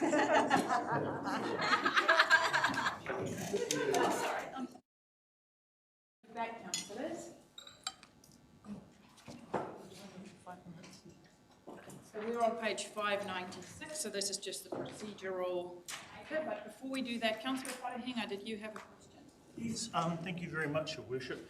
Just in regards to the petition that was brought this morning and the things that they had requested, I just wanted to know what staff's, what we'll be doing moving forward. I mean, the request to me seemed, one of the key things was around for helping support the call for an immediate ceasefire and delivery of humanitarian aid, which central government has already made, and the previous government already had said that as well, so it wouldn't be inconsistent with central government. So I just wanted to kind of know where we're going to moving forward, and I also think the petitioners would want to know as well. So thank you.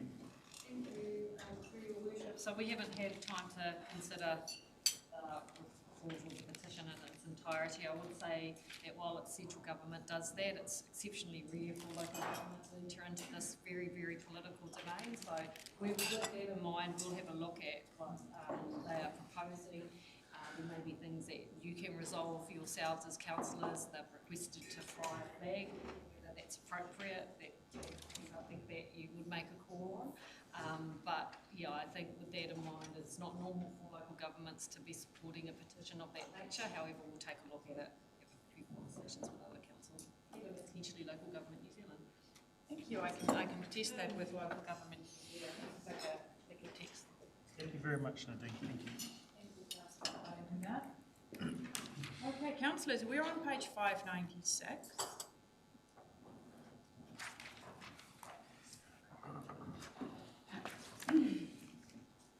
So that is every single rate we strike. Thank you, Pauline, so you will see when it is struck, what the values and the rates are. This is what you usually see on the back of your rates demand, showing you what the rate per unit is, and how it works with the different DRAs and inner zone and outer zone. Thank you for including the map. It was always a good reminder somewhere in the back of that where what is. Any questions or queries, councillors? This is a procedural striking of the rates after adoption of the plan. Questions or queries? I'm happy to move this paper. Councillor Foster. Yeah, I mean, I did mention it earlier on, but I'd like to have a time frame when we might, because we're going to strike this rate and it's going to be in the next rate demand for a service that's not really being provided. So can I have a time frame and when, because we're obviously going to include this in our rate demands now, from now on. So I'm struggling to approve something that I've identified that's not being provided. So for your worship, if you change a rate, the revenue and a financing policy, you have to consult. Yeah. You cannot, and so your requirements to set your rates now is on the basis that you've had a revenue and financing policy as it is, and you've adopted that revenue and financing policy 3-year plan in the strategies. If you were going to look to do something to a change of that, and part of, if you remember in the deliberations, we said, hey, we would have a chance to look at some of the other ways of how we do things in the rates. That comes part of the review thereafter. You, in times of changing a rate, and getting your rates, and getting it what's needed for the first rate demand, you couldn't do it. You have to accept that, but accept that you may have further work to come. So just so that the other councillors are aware, the service is contracted to our Māori members. They provide the service on behalf of the council or the CBD. So it comes back to when you get information, the options that are available, and then thinking about in terms of running a consultation process and the time required to get there, whether that currently is a priority. Right, okay.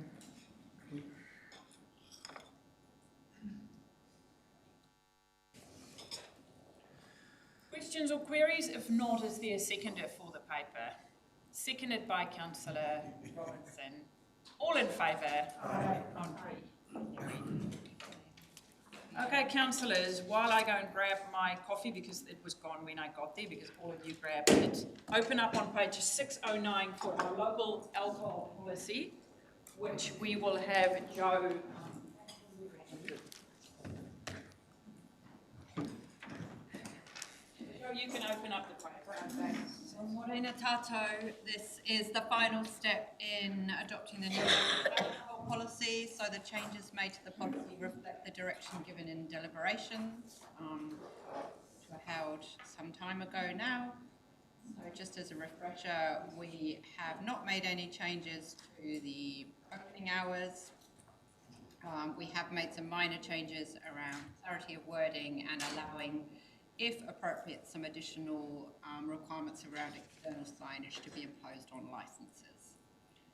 And then there's just some procedural steps set out in the recommendations in terms of what we have to go to in terms of public notice about the new policy and timeframes for adoption coming into effect. Thank you, Joe. Councillor Foster. Yeah, thank you. Yeah, I did make a bit of a hoo-ha about the 150 metres.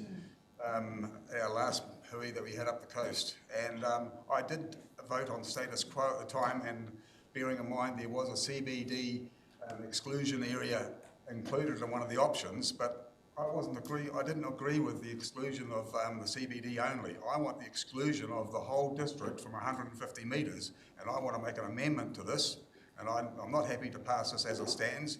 It's going to stifle hospitality hugely right throughout our region, and the 150 metres is actually causing not so much problems within our district licensing committee, but when it is interpreted outside in a court of law or in any other environment with ALA, they use this as a gospel. And I think the 150 metres has been used for the wrong reasons in some areas. So, you know, this is a 6-year policy that we've got to get right from the start.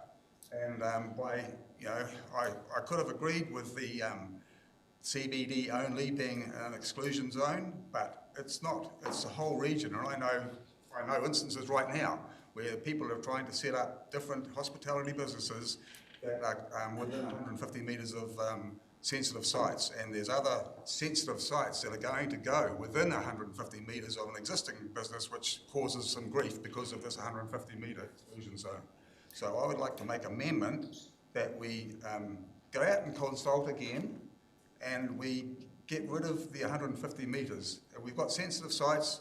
Our district licensing committee is doing a great job, and they make the right decisions at the right time for whatever reasons. They look everything at a case-by-case basis, but you know, our policy is not reflective a lot of times of their decisions that they make.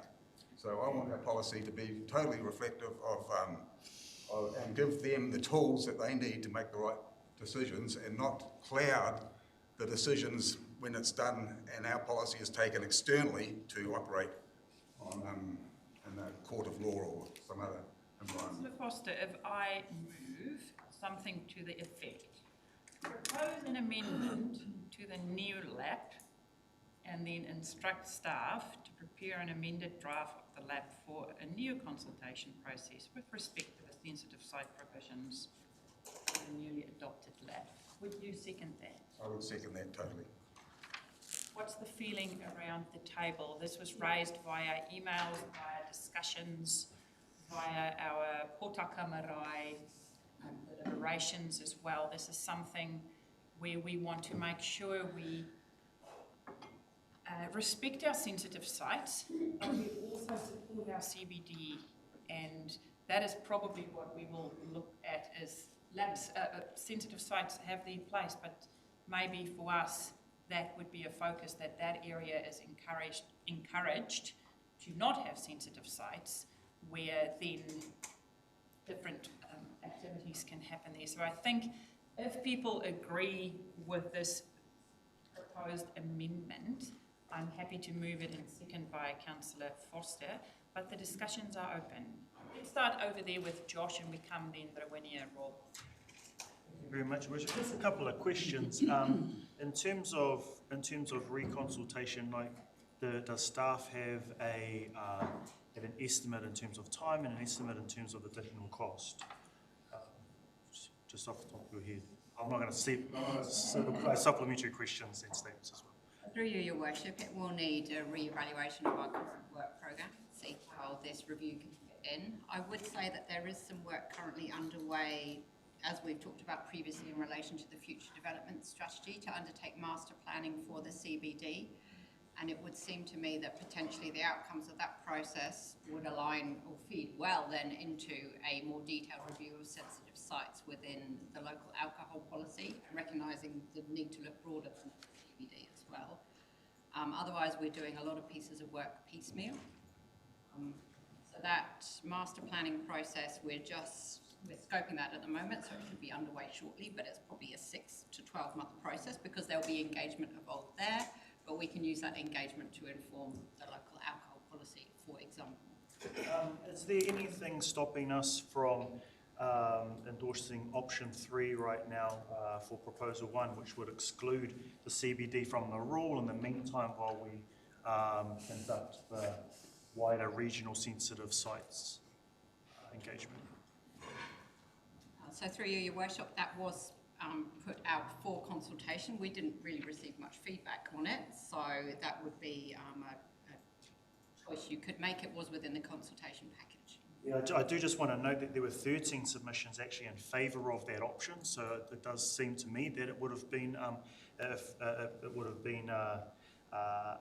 a relative and reasonable option for us to put up when we were at Pōtaka Marae. It was actually what I had planned on passing before the motion that was tabled. So I'm happy to support the Mayor and Councillor Foster's amendment, but also with that, us changing this part here to option 3, so that we can sort the CBD kaupapa out first, and then the next plan is for us to be able to work with our community about what does a vibrant, cohabitable CBD look like. And again, I would like to remind us what Courtney Place, Wellington looks like, what places like CBD Auckland look like, Palmy, etc., etc. They both have living and the facilities and the businesses that are associated with people that live in the middle of the CBD, while also having economic and commercial activity. So I'd really love for that to be the motion that's put into it. You can do and. Yes, awesome. Councillor Parata. Yeah, thank you for the work that's gone into this. I can tell that you guys have been really responsive to the discussions that we've had at the table. The one thing I didn't quite understand is, at one of our earlier discussions, I thought we decided that the District Licensing Committee was able to determine the details around sites of significance? Sensitive sites. Sensitive sites. I thought we decided that the District Licensing Committee was able to make that determination, and therefore we didn't need to do that here. That just seems like a practical thing. Yeah, through you, Your Worship, they do have discretion. We didn't consult on removing the sensitive sites altogether, so that from the policy, I think the issue that's been raised by other councillors is that if those decisions of the District Licensing Committee are appealed, there's a concern that the overarching national body might look at the policy and take a very strict interpretation rather than applying the discretion that our local licensing committee uses. So are we saying then, I just want to be clear about what you're saying, are we saying then if we do, for now, option 3, go out to consult, we give licenses, the District Licensing Committee is able to determine what's good and what's not good for the community, is that correct? Your Worship, yes, that's right, but those decisions can be appealed. But those decisions can be appealed to whom?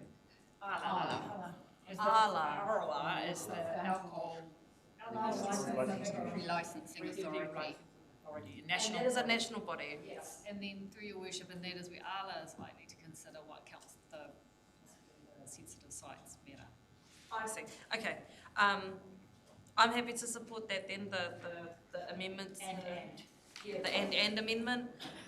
And also just note that what Councillor Wharehinga was saying about CBDs and other places, Courtney Place is my favourite, that hospitality is the backbone of what that is. It's where people spend time. And my ultimate hope and vision for Te Tairapiti is that it's not just the CBD that pumps. I know we need to start there, but it is my dream and my hope that you could go anywhere. You can go into the heart of Miriwai and experience hospitality there, and that vibrancy is all up and down our region, and that is the dream. I feel like we start with the CBD and then we set our sights wider. Yeah, look, after that the conversation, I think we all agree that having Pacific 150 metres in there is what has caused the problem. I'm more than happy to go for option 3 because we've actually got this in here already, and it has been part of the process that excludes the CBD on the condition that we still go out and consult. So I don't want this to be just a CBD decision. I want this to be a whole area thing, because we've got a situation at the moment. We've got a church going into very close to Smash Palace. Now, how's that going to work? So I think I'm quite happy to go option 3, excluding the CBD at this stage, with the inclusion of we go out and we consult. And. I'm just going going to give people that haven't spoken the opportunity. I'm just asking at this stage, do people disagree? Because if not, ka pai, then we're all on the same page. If you disagree with what is being proposed, now is your opportunity to speak out. Otherwise, I do think we're all in agreement. Ka pai? Okay. So I need someone to read the wording for me. Okay, so Page 16. You'll read it out loud, thank you. Page 16. 16, yes. So 1 adopts option 3 in relation to proposal 1. 2 then becomes maintain status quo for proposal 2.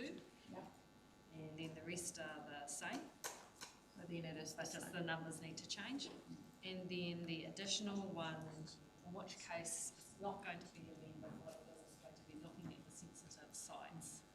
You don't need to Yes, the through you, Worship, I suggest we adopt the new lap now with option 3 for proposal 1, so excluding the CBD, but then you're directing staff to undertake a further review. For everything. A more broader review. Everyone happy with that wording? Yeah. Yes. Because otherwise the CBD won't be excluded now, we'll still be under this. So because we do and. Yeah, I know, but. Can I? Sorry, I don't want to interrupt. Yeah, but you know, once we do this, it's set in concrete, and if we do option 3, that's we're saying yes, this policy is okay for the next 6 years, and I'm saying no, it's not, because it doesn't include. You're not saying that. No one's saying that. Through you, Your Worship, if you don't adopt option 3 now, then we will stick with the current policy until such as time as we've completed this additional review and consultation and submission process, which could be another 6 months away, for example. Is that okay with you, Councillor Foster? Because I moved it and you seconded. Yeah, I did. So you're happy with the? Yeah, if that's what. As long as we address the regional one as well as the CCD. So everyone's clear on the wording? All in favour? Aye. Yeah. Thanks, Joe. Thanks, Makaran. Councillor Wharehinga. Thank you, Wisher. I just wanted to ask a question, and it's linked to Councillor Telfer brought up around existing business and then something happening around them. I think of the gun club and what happened over there, and then they were an existing thing. Are we able to also consider that kind of retrospective? Reverse sensitivity. Yeah, the reverse. Yeah, like that. Reverse sensitivity. Yeah, that kind of kaupapa in order to acknowledge that there are going to be some activities in this community. We can't push them out from here. I don't think we're going to add anything at this stage, Councillor Wharehinga, that you just say that's all pirates. No, I'm not asking for it to be, sorry if I misspoke, I'm not asking for it to be included in this specific thing here now. I'm asking for us to just be cognizant of it as a council when we go forward to do things that maybe want to incorporate something like that. Awesome, thank you for that. Okay, councillors, I'm taking you to page 628, which is the CEO report. Thank you, Nadine, for an extensive review and a report. I'm asking councillors, I'm not going to break up the report into sections. What I'm asking is if you've got any questions.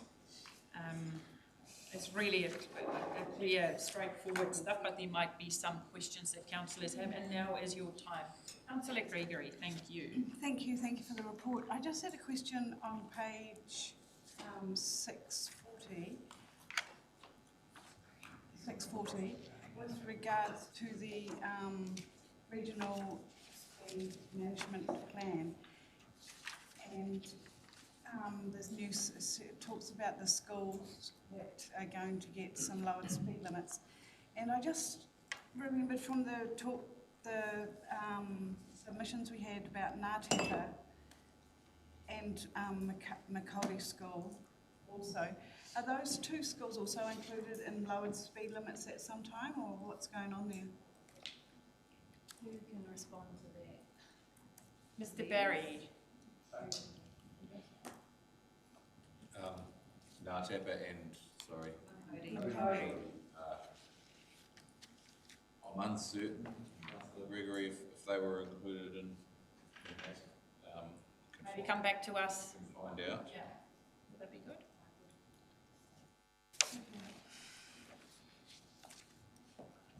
Thank you.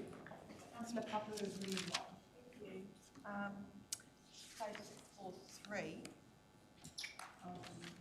Just in regards to Te Amokura, I wonder if there might need to be a little bit of an explanation of what is Te Amokura. Oh, sorry, Te Amokura, sorry.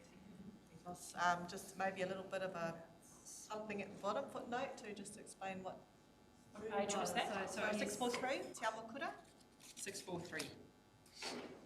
Yes, through your worship. So they are a consultancy firm, but probably not well known. Like the Downers, if we use Downers or Higgins or so forth. So they are a consultancy firm specialising in Maori expertise. Thank you. And page 647,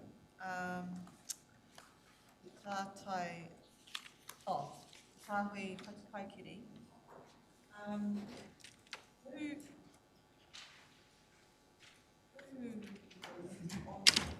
Like in this council, is it how does it work? That hasn't sort of, and I understand Tātai Horau have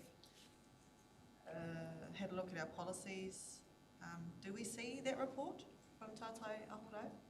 Through the chair, so Councillor Wharehinga is part of that working group, and I can't remember the other councillors, Councillor Wharehinga, but we report back to the steering group to the information that they've provided to us, and then eventually through to council in terms of the steps being taken to take us forward. Thank you. And just page 647, great to see movement on the JMA. Thank you for your work in that space. And great report, Nadine. Really thorough. And just an acknowledgement of all the shifting, shape shifting you guys have had to do around the new legislation and everything as well. So, tēnā koe. Tēnā koe. Councillor Telfer, and then Councillor Foster, and then Councillor Tupara, and then Councillor Parata. You guys need to remember that because there's no chance I will. Go, Rob. Just on page 671, just on the next steps regarding Grey Street, Uawa, it just states there that the construction of both projects are due to be completed at the end of 2024, June 2024, and will remain in place for 24 months. I thought that we'd agreed that that it was going to be changed to 12 months and then it was going to be looked at, not 24 months, and that doesn't come through. So I correct it, or I get that wrong? The same. And just supplementary, I was just wondering, the combined sector meeting agenda for the 11th of April, just wondering why those two sectors meetings agendas were in there. Oh, yes. They've already been. Yes, that's right. So through your worship, so going forward, including those for the benefit of the other councillors that might want further information and or have not participated around the regional sector, so that's there for your information. Just that people can see what is being discussed. Yeah, sweet. It's just out of interest. Thank you. Councillor Josh, I think. Were you next, Larry? Good. Go, Larry. Yeah, while we're on that topic with Rob, I was writing a bit of information on 674 because at those conferences you talked about the fast tracking of consenting. There's a discussion there, so I just was interested to find out what the general feeling was around the table about, and with the presentation that you had from the Minister about fast track consenting. It was very high level and consultant and just describing more the legislation as such. It wasn't quite opinion. Oh, yeah. It was definitely more trying to poke apart how things fit in and who would be the committee, the special. It was definitely much more high level than people's, how they felt, how it could work. It was more the government trying to explain what they, So that was more what I took out of the day. The other one I just wanted a bit of, I'm excited about actually, is 651, the indoor sports stadium and the process that it's going through, page 651. And I note that there's a 651. That's right. And I note that there's a committee being set up and feasibility study, kind of looking into different things. And my question is, when this is a facility that the community's been yearning for a long time. And there's been a couple of sites that have been identified that would be appropriate. But I just want to know how far down the track are we, and when will we anticipate to be like spade ready for application for funding and everything? Because this is, for me, when I see what the community and what we've got as far as outside our council realm was with funding, this is a huge opportunity. We've already heard from the people who did the poll, Apollo, of a price, which actually I thought was quite amazing. A 10-court stadium for $18 million. So this is quite achievable, I would have thought, for our community. So how far down the track are we with this?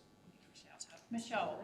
Through your worship, so the feasibility study should land with us any day in terms of the steering group, and Councillor Rea is on that steering committee. One of the key next steps obviously is to confirm feasibility, which we're fairly confident that, but we do want to make sure we're thorough with the process. As part of the feasibility study, we have been through a long listing and shortlisting of possible sites, so that early work has happened. There'd obviously need to be a detailed analysis of site options, but that steering committee or steering group will be developing a roadmap of next steps and what that looks like. We do have an external consultant on that steering committee who's very knowledgeable in funding, navigating funding and using seed funding like is in our 3-year recovery plan to leverage for greater funds. So we're really feeling really positive about it, and we'll be bringing a report back. Well, I won't, but Acting Director will bring a report back to Council probably within the next 2 to 3 months, realistically, with the outcome of the feasibility study and the next steps for the progress of it. Cool, awesome. Okay, great. Whoever was third in line, now is your time. Debbie. On that side. I'll go. Go. Nobody's volunteering. Go. Once you've got the steer, you go. Just on page 25, the discussion around, page 24, discussion around townships. 652. Okay, 652. The whether or not the definition for what a township is has been looked at, particularly in regard to what appears to be significant change to our rural townships. And I'm highlighting here places like Puha, who have probably a third extra homes in those places. Waihere, who has almost doubled the amount of homes in their village. Amatu, and certainly areas up and down the coast. And whether or not the definition for township should be something we need to visit again, and whether or not townships that are listed have an extension further out. And I'm thinking of Pātutahi in relationship to Waituhi, which has probably a third more homes there and possibly even double the population at Waituhi, and whether or not they're being included in Pātutahi and the work there. And my attention was drawn to that because I noticed that in that section of the report, there weren't any works done at Pātutahi or Manatuki, and whether or not those particular townships have works going at the moment or in the planning, particularly Manatuki, who during our consultation on the 3-year plan discussed the difficulty for their young ones going from Apatu Road to Wainaki Road to school, given that the swing bridge is out and they're having to use State Highway 35. Swing bridge is swing fit. Yeah. But there's no mention of that in the report. It would be nice then to have these works happening. It was in the paper.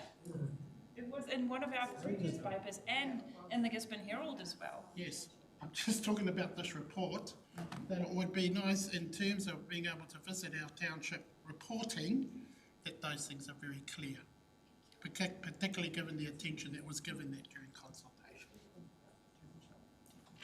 If I just, so through your worship, it's not that particular item on the township plan matters, which is why there are things that happen in townships, and then there are township-related plan outcomes, and the timing and phasing of within which that we do that. But your question in terms of have we gone back and looked at the definition, and that we receive a lot of feedback from the areas that we go into as to whether or not they should be included in these particular township areas or they should be separate. At the end of the day, it really comes down to what's available within those townships as well. So if they get split up, we're neither here nor there on that, how communities want to define themselves, but there is only a small available budget and it still get clustered down to those small regions or sub-regions.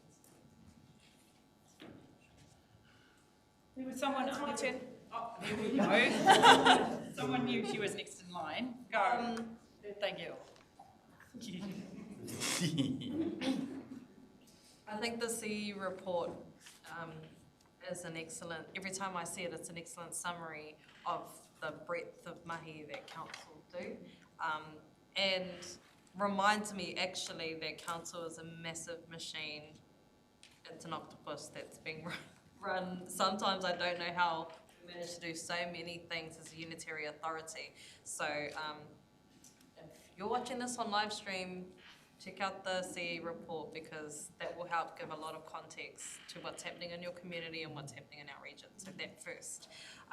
Secondly, again, just an acknowledgement to the TIMO, the Tairawhiti Emergency Management Office for the mahi that they do and continue to do.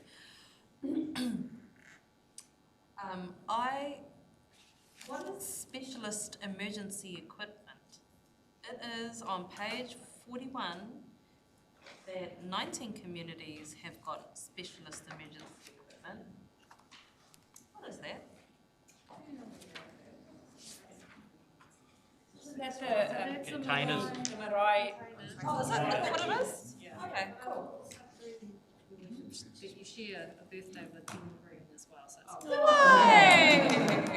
Happy birthday, Ben Green. Yes, happy birthday, Ben. An up-and-coming controller, just so you know. It must run in the birthday. There was one other thing. It's right at the bottom of the 641 page, the establishment of a New Zealand response team based in Te Tairāwhiti. What is a New Zealand response team? And is it not TIMO? No, so you might recall through worship at the civil events group meeting and we spoke to the New Zealand response team. That's a national initiative that's set up. We get specialised trained people within or groups within the community that have the quals that actually lean into response. A bit more like structure and discipline about that. Yeah. You were there. I must have been sick. I know, you were there. I might have been sick. I just want to acknowledge the mahi that Te Tairāwhiti does in around emergency management and having specialised people. That's an investment, and unfortunately being put into practice very often.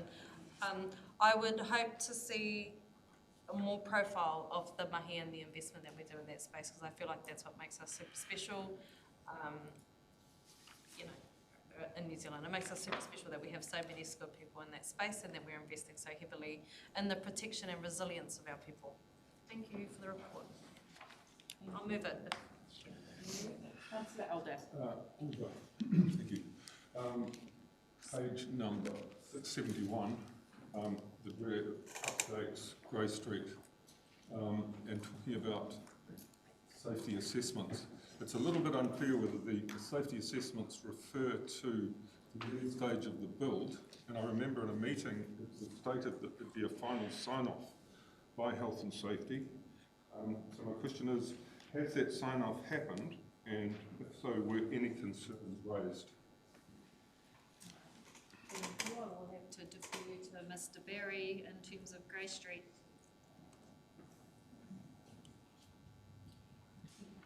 Repeat the question. Could you repeat it? Health and safety sign-off. page number again, councillor? It is 671. 671. 671. You can just repeat your question. So it's has the assessment post-implementation, so has the implementation been completed? No. So then we still have, so it hasn't been. So we're still awaiting final health and safety sign-off. Thank you. Supplementary question, will the public be informed of the result of that interpretation? Not sure it's normal procedure. Normal practice. Couldn't be brought back to open council and then would just be public? Through your worship, we can talk about it because at the end of the day, the council and NZTA would not put something in place that is going to be health and safety warranted. So if it's not, you hope not. By law, we cannot. Shall not. Councillor Thompson. Yeah, I'm on the same page too, 671. Councillor Telford mentioned the first point in regards to 24 months. I'm just wondering when the 1 year starts and when that actually finishes, what the actual start and finish date would be of that, because it's pretty unclear. Are we on the Grey Street project? Yeah. $400 million worth of work that we need to focus on, and what we are choosing to focus on is a trial run by NZTA and council. So I do need to ask the councillors, it is a trial. We're asking people to give it a go, and then decisions will be made. So can we please tell when the start date of this trial is? Probably when it's signed off, Mr. Barry. Yes, it's intended to be from the new year, new financial year. But so Monday is the new financial year. There's been some delays in completing it because of the weather. Yeah, fair enough. So if it's a 12-month trial, we'd expect it to start on completion of the works, the majority of the works. Thank you. I suppose dollars-wise, it's not big, but in terms of the community, it's a very hot topic. So it's not about dollar value. It's about listening to our community, and the fact that it was in one of our papers to become permanent before the so-called trial even started sort of raises a lot of questions for me. In terms of Uawa, from lessons learned from Grey Street, I'll just expect that the shops and businesses are visited and the Wood Council's consulted, just in terms of lessons learned from Grey Street and doing things better moving forwards. And the Tairāwhiti Adventure Trust showed us a list of the businesses that they worked with and had interaction with. It's only a small portion of the businesses, and if you go and speak to the businesses, they're all saying they weren't consulted. So I think lessons learned would be after the trial, though. No, lesson learned before the trial. I mean, you can't even get roadworks in your street without getting a letter in your thing saying they're doing roadworks. They're closing a whole road, they're shutting a road, and these businesses didn't even know. So. Any comment or? For your worship, I've heard councillors on this, it's been thrashed out, so I don't know what more from me in terms of responding to your concerns. So your concerns are your concerns that are valid and have been raised from people to you, but I don't know what more I can do. Unless council is going to resolve something here, I'm not. I'm just more the next, we can learn from the Grey Street for our uawa and actually consult with businesses, consult with the Wood Council, so we don't have all this upset after the fact, if they can be consulted first and their feedback can be listened to.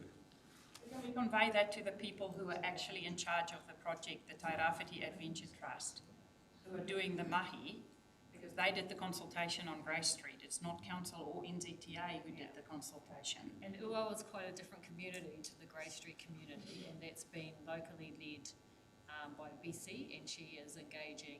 I'm not sure what the Eastern Wood Council connection is here, but I'm sure Michelle will forestry trucks coming through there, sort of, you don't want forestry coming through a windy road or whatever, it makes sense.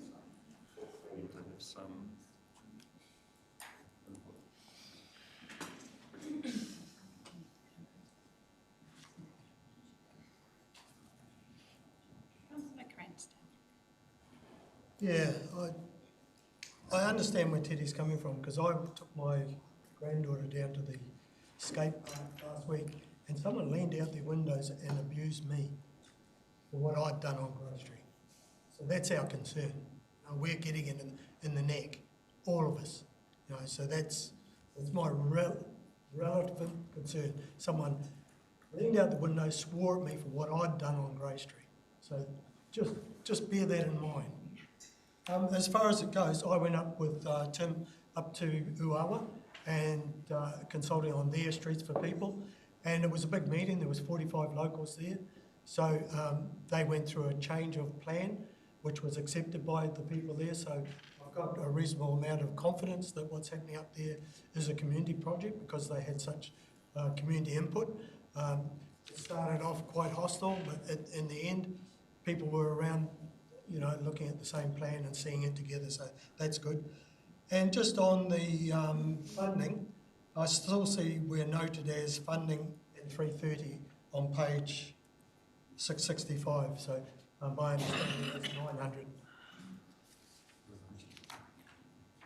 It does say round 2, I don't know whether that's funded per year or the Streets for People, Wakakotai funding allocated 330. It's a $900,000 project. Thank you.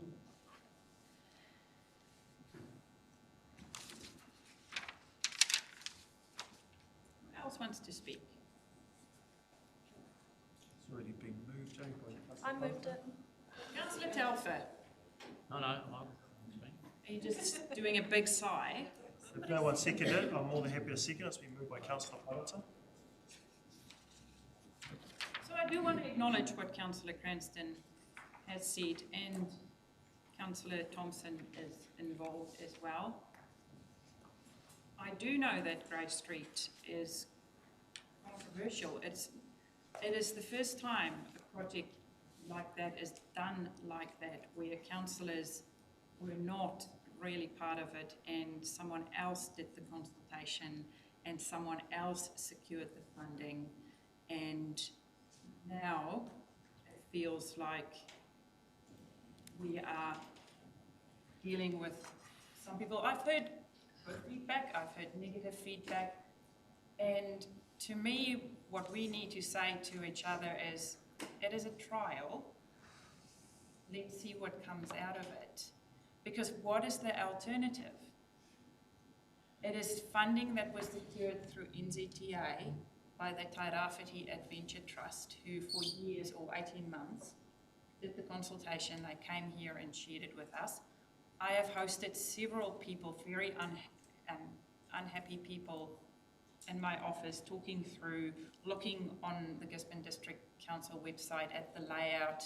And once they've seen the bigger picture, the map from the top, they were like, oh, this makes more sense to me now. It's still different and they're not sure how they feel about it.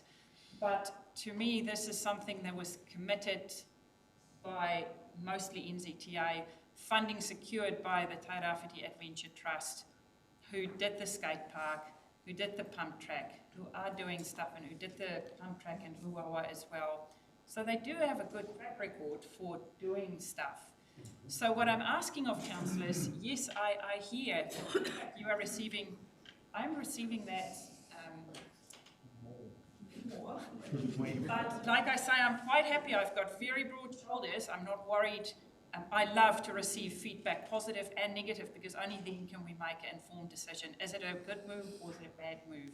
So what I'm asking from councillors, are we as a group going to say, this is happening and we will give it a go and ask our community to please, like Councillor Gregory said, give it a go. It was quoted in the paper, give it a go and then give your feedback. I know there's a lot of unhappiness. I know there's a group of people that really feel aggrieved by it, and I acknowledge that.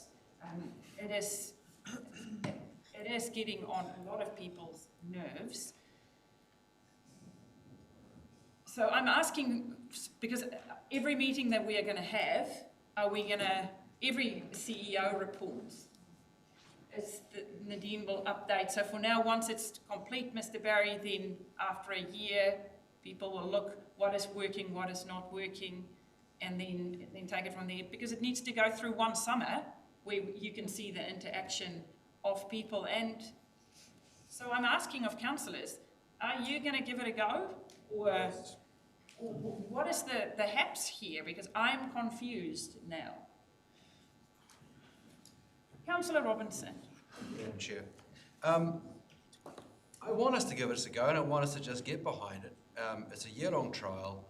It's a great initiative. If we don't make some changes around the way we approach roading and multifaceted transport, we are not going to achieve some of the bigger picture goals that we need for Te Rāwhiti, particularly around our carbon footprint. So this is a very small step, and if we don't sort of start taking these small steps, man, how are we going to cope when we have to take big steps when it all gets a bit pear-shaped in 20, 30 years' time, when we really have to address the way we have single car vehicle movements and single person occupant movements, stuff like that. So support it, great mahi, get behind it, let's move on. There's more important things to worry about than the grey street. I mean, someone said to me the other day, it takes longer to get from the beach to town. And I said, really?